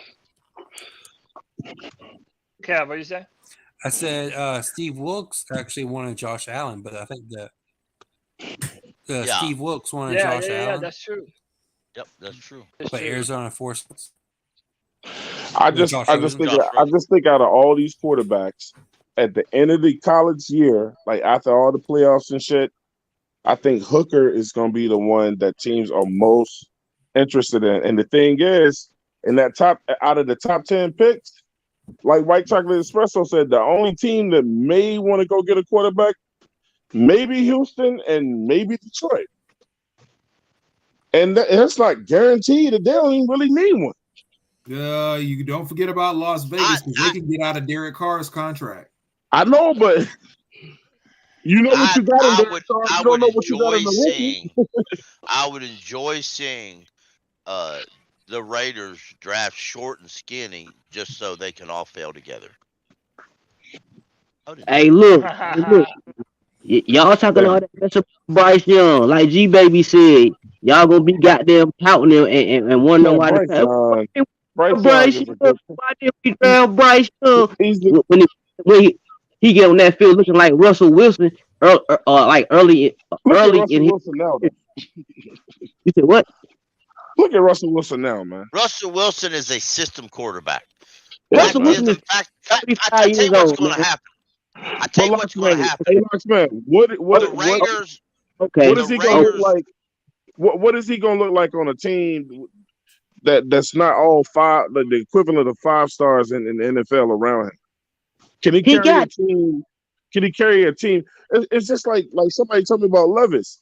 You know, Levis will be my first pick, but damn, but the reason why you're intrigued by him is because he ain't playing with shit with Kentucky. He got weapons on that damn. He ain't got no weapons on that team, and he balling with them. So did Corral. So imagine if he gets some weapons. Yeah. And he's what 6'4", 230. Justin Herbert played. I'm just not gonna give a guy all the credit in the world with number 5 stars around him. If nobody takes Levis before Washington drafts, and if Ron's still there and Marty's still there, we'll take Will Levis. I believe that. Oh, absolutely, because they need a quarterback. Yep. And I mean, Cody, I truly believe the Raiders will be in contact with the Patriots. Come and just maybe try to trade for Jones. Mm-hmm. So right now, this is where we're picking. We're picking number 5 right now. The teams ahead of us are Houston, Las Vegas, Pittsburgh, and Detroit. And it look like everybody trying to tank. I would trade my pick. I would trade the 5th pick. I'd trade down whoever wanted it. You might as well go ahead and move us down because the Carolina Panthers are going to win more games. How many of the teams ahead of us are going to be in the quarterback market? I say Houston 1. Will. 3. I say 3. I say Detroit, and that's it. I just like to say that. I say Houston will draft. You don't think Houston? You don't think Houston's in the race for a quarterback? I know they like Mills. Oh, wait a minute. Whoa. Let's back up. That don't mean nothing. They still like Mills. If Houston wants to fire Lovie Smith, then the new head coach is going to want a new quarterback. Well, I mean, that's not a 3rd round leftover. He's playing good this year. I mean, it's not his fault they're losing. Somebody in the comments said that Hooker would be Winky 2.0. Man, how do you know that? How do you know that? How do you know that Matt Corral's a bad y'all judging age, so. I mean, the motherfucker's still 20-something, mid-20s at that. Who the fuck you got to be? NFL teams don't look at ages. NFL teams don't look at ages, unlike fans and draft analysts do. This man is 37 years old out there on the football field. Yeah, trying to draft this man. You just mad because he don't play. You just mad because he don't play for Clemson. I know DJ won't be nobody's quarterback. Thank God he don't play for Clemson. Bro, Cade Floodney is going to be the future. And you all say his name. Contract. The Las Vegas Raiders can get out of his contract after this season. Fact is, when Hendon Hooker come out, he liked Clemson. He really did. That's not fixing our quarterback problem. We got him. Clemson wouldn't give him a deal, so he went to Clemson wouldn't give him the deal. Hey, I'm about to put. Clemson said we don't need a hooker. I'm about to put Cody on the spot right now, man.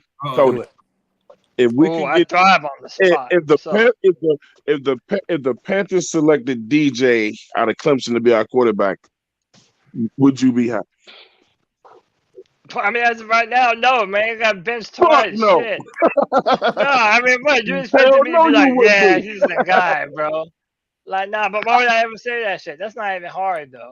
Tony Like, would be like, not a white chocolate. He'd be like, not this shit again. bro, Cade Klubnik.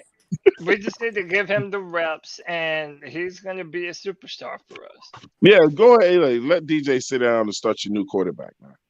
You ain't making the fucking. You're going to the point of the Dabo bowl won't or even whatever. do it, man. He keeps on continuing to push DJ, man. I don't But he even benched him understand this twice. shit at this point. The moment he ain't got I no know, confidence but no he more can. anyway. I know, man. I know. No, you need to keep DJ in. I like DJ in. Coach P, where you sit that So mock draft? I don't see it, bro. I think New Orleans is going after a quarterback. New Oh Orleans yeah. don't Well, no, have a they don't. They don't have that Philadelphia's pick. No, they don't have it. That's Philadelphia. Oh, that's Philly's pick. Well, wherever New Orleans is, they gonna probably try to trade up and do something. I don't think they have one. They don't. They don't have a first No, round they pick. don't have a first round pick. Oh, well, I mean, Yo, good. The Saints are up a quick. well, I'm not forever, feeling sorry bro. for them. Yeah, man. Screw the Saints. I'm feeling sorry for them.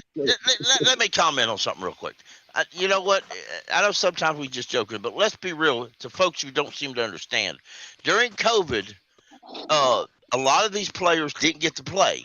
So they allowed them to stay another year in college. Therefore, a lot of these players in this draft are going to be older. They're going to be 25. They're going to be 24.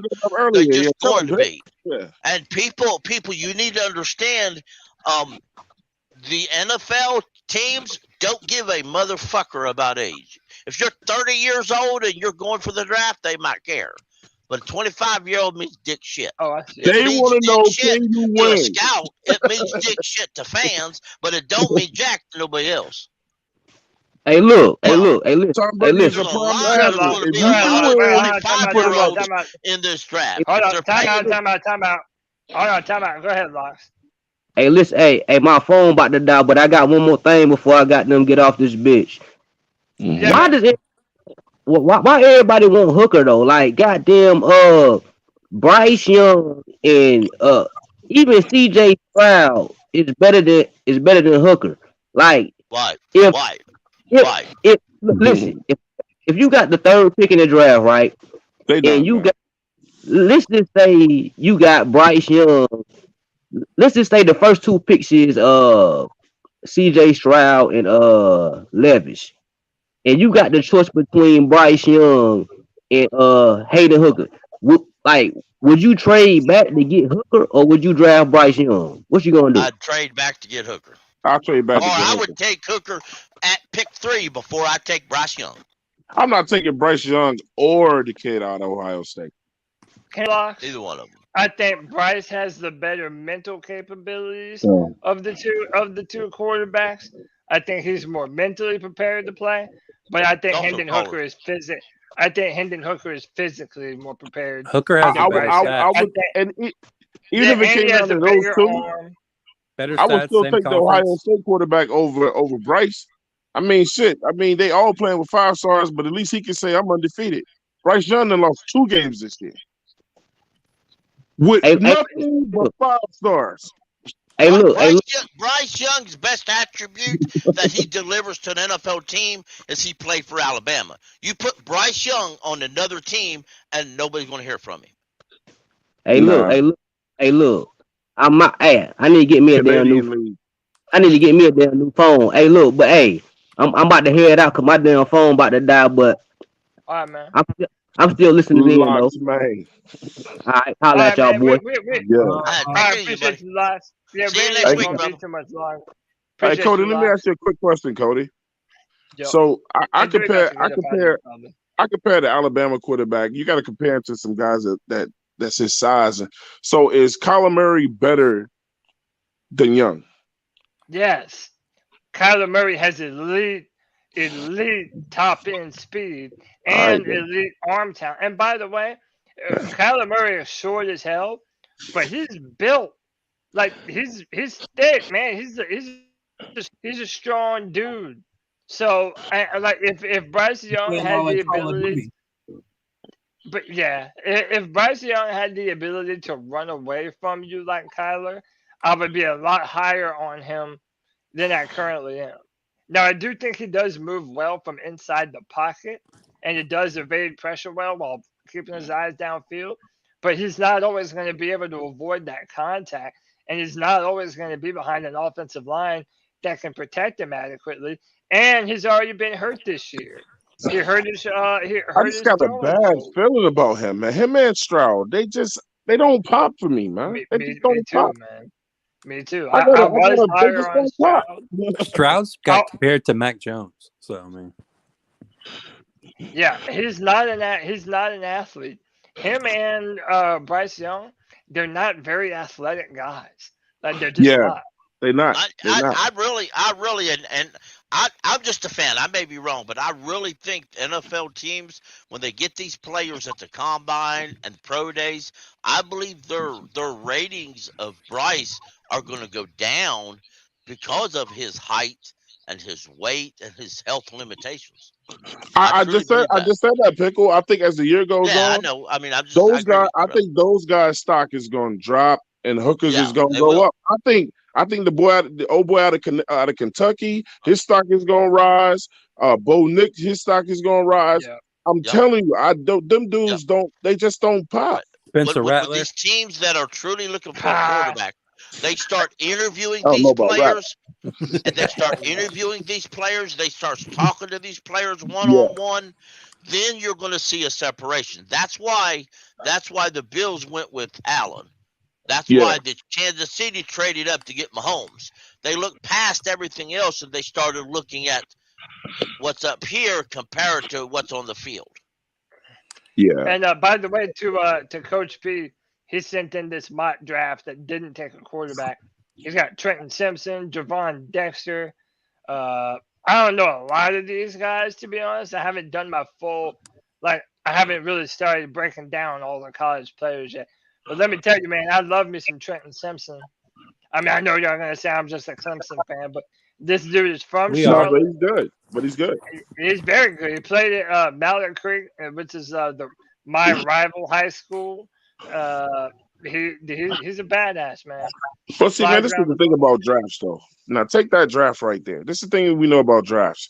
Now, I respect all you guys up here because we talk football all the time, and the average person don't talk football intelligently like we do. And what we do know and what history has shown us is that only 2 guys on that list is going to be any good. I don't care who's on the list. Every draft, no matter who you draft, or your 7 or 6 picks or 8 picks, only 2 of them dudes is going to be a guy. Everybody else is going to get traded around until they get drafted. Yeah. And you lucky to get 3. You lucky to get 1. Yeah.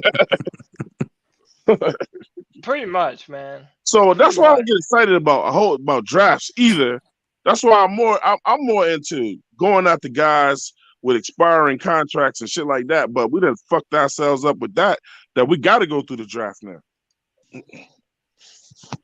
I would make Matt Rule give me some money back. Man, how about this? I'm just hoping that the Carolina Panthers make these decisions for us and win some damn football games, baby. Yes. That way we ain't even got to wonder about this shit. But all right, man. We gotta keep Foreman.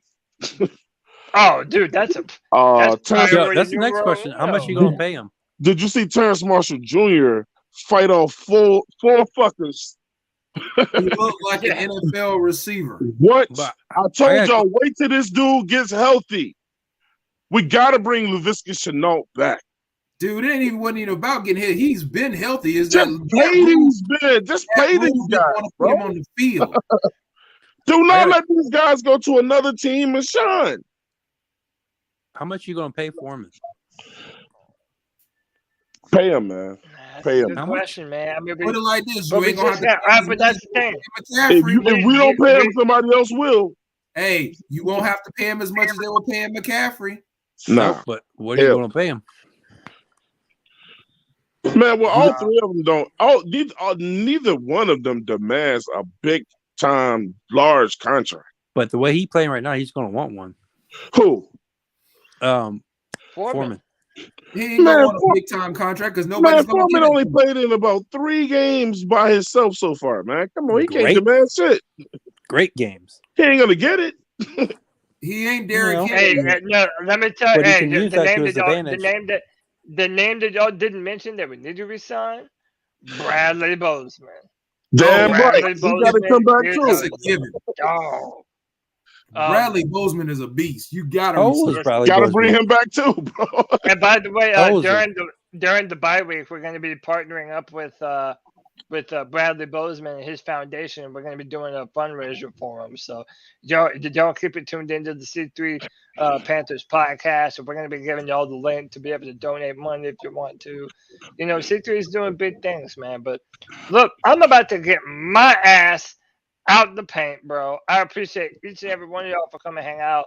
Let me Twan, I know you're a content creator out here, man. It's doing the 704 Charlotte Bound show. You know I love to come on, hang out with you and Ray and Claire. Tell everybody where they can find you, bro. Hey man, you can find us at 704 Charlotte Bound Show on YouTube. We also stream on YouTube, Twitch, Twitter, Facebook, all the time, man. But and check us out, man. You know what I'm saying? We go live on Wednesday nights. We do morning shows, pre-games. We don't usually rock with the post games. You know, we let Cody and them get down with that. But man, it's about C3 tonight, man. You know what I'm saying? I'm just glad to be here tonight with my guys, man. It's a family affair. I love these dudes, man. I love Pickle, Drew, White Chocolate Espresso. This is my extended family, man. So I'm just happy to be over here with these dudes, man. Support, man. Shout out to all the content creators, man. Pack Code, Chain, PMP, all these guys out here putting in that work, man. That's it, man. Shout out to them. I appreciate you, Twan. You know that. Oh, and, No doubt, no doubt. Your pre-show. That's like a part of my ritual on game day now, man. I get up and come and bullshit with y'all for the game. Yeah. So yeah, it's been fun, man. But yeah, does anybody have anything that they would like to say before we get out of here? I just want to say, White Chocolate Espresso. Hey, you better have a different picture. You better have a different picture the next time we do this shit, bro. It's gonna be you crying. Nah. Let's all remember. Bryce Young, counting last season and this season, has thrown 12 interceptions. C.J. Stroud has thrown 11 interceptions in 2 years. Hendon Hooker has thrown 5. And 2 of those was tip balls. So before we start bragging about how intelligent a quarterback is, let's step back. Plus, Hendon Hooker don't have to run outside the pocket so he can see over the offensive line. And yeah, PJ had to do that last week or the week before last when he threw that 60-yard bomb to DJ Moore. He had to run outside the pocket to throw the ball. Look it up. Hey, but that's another thing. Before we get out of here, that's another thing. People talking about, oh, we need to bring Baker Mayfield back in. How many times DJ Walker's ball been batted down at the line of scrimmage? Not once, or maybe one time. Maybe like one. Maybe a couple, but you know. But every week was the season started, we were talking about why in the heck was Baker Mayfield getting his balls batted down every darn week? Yeah. You know what I love about next year? Bye-bye Baker Mayfield. Bye-bye Sam Darnold. For some reason, I feel like they're going to bring PJ back for whatever reason. They're going to play for because PJ can be that cheap veteran presence in the locker room when they draft another quarterback in Matt Corral. I guarantee you Tampa's getting one of those dudes. I don't care as long as they don't play with us. Tampa, they have a quarterback that's been waiting in the wing. What's his name? Kyle Trash? Trash? Yeah, right? No, you mean trash. Bryce Young has only played in 2 full seasons, and people are calling him the best quarterback. Yo, Kev, you're in no position to be calling another college quarterbacks. You ain't trash, bro. My quarterback don't get benched. But I got 2 with the national championship. Man, DJ Ungaluga is terrible. Yo, Spencer Alex had a 3-touchdown game. Yo, that's my cue, yo. Yo, that's my cue. This has been another edition of the C3 Friday Free-For-All. My name is Cody Lashley. This is the fan for the fans, by the fans, by Panther fans specifically. Hit that like, hit that subscribe. Hey, man, we're trying to get to 5,000 subscribers before the end of the season, y'all. Hit that like, hit that subscribe button, man. That really helps out the channel. Support our Damn sponsors. subscribe button, man. That's right, man. So support our sponsors and PrizePicks and Manscaped.com. And we absolutely appreciate y'all, man. No testimonies. No testimonies. Yeah, man. I mean, No testimonies. I wouldn't give y'all a testimonial, but that's Yeah, no testimonials. Get your boys, get your boys clean, but no testimonials. That's right. But all right, man, this has been another edition of Friday Free for All. My name's Cody Lashing. Until this Sunday, me and Monty from the 4-Man Rush are doing the debate live at 5 p.m. on Sunday. So you don't have a Panther game, but you still got some Panther action to look forward to. Keep it posted to the C3 Panther Podcast, and we're gonna keep it real. I'm gonna check it out. Hell yeah. Hendon Hooker's better than Bryce Young. Keep pounding. Hit the mark.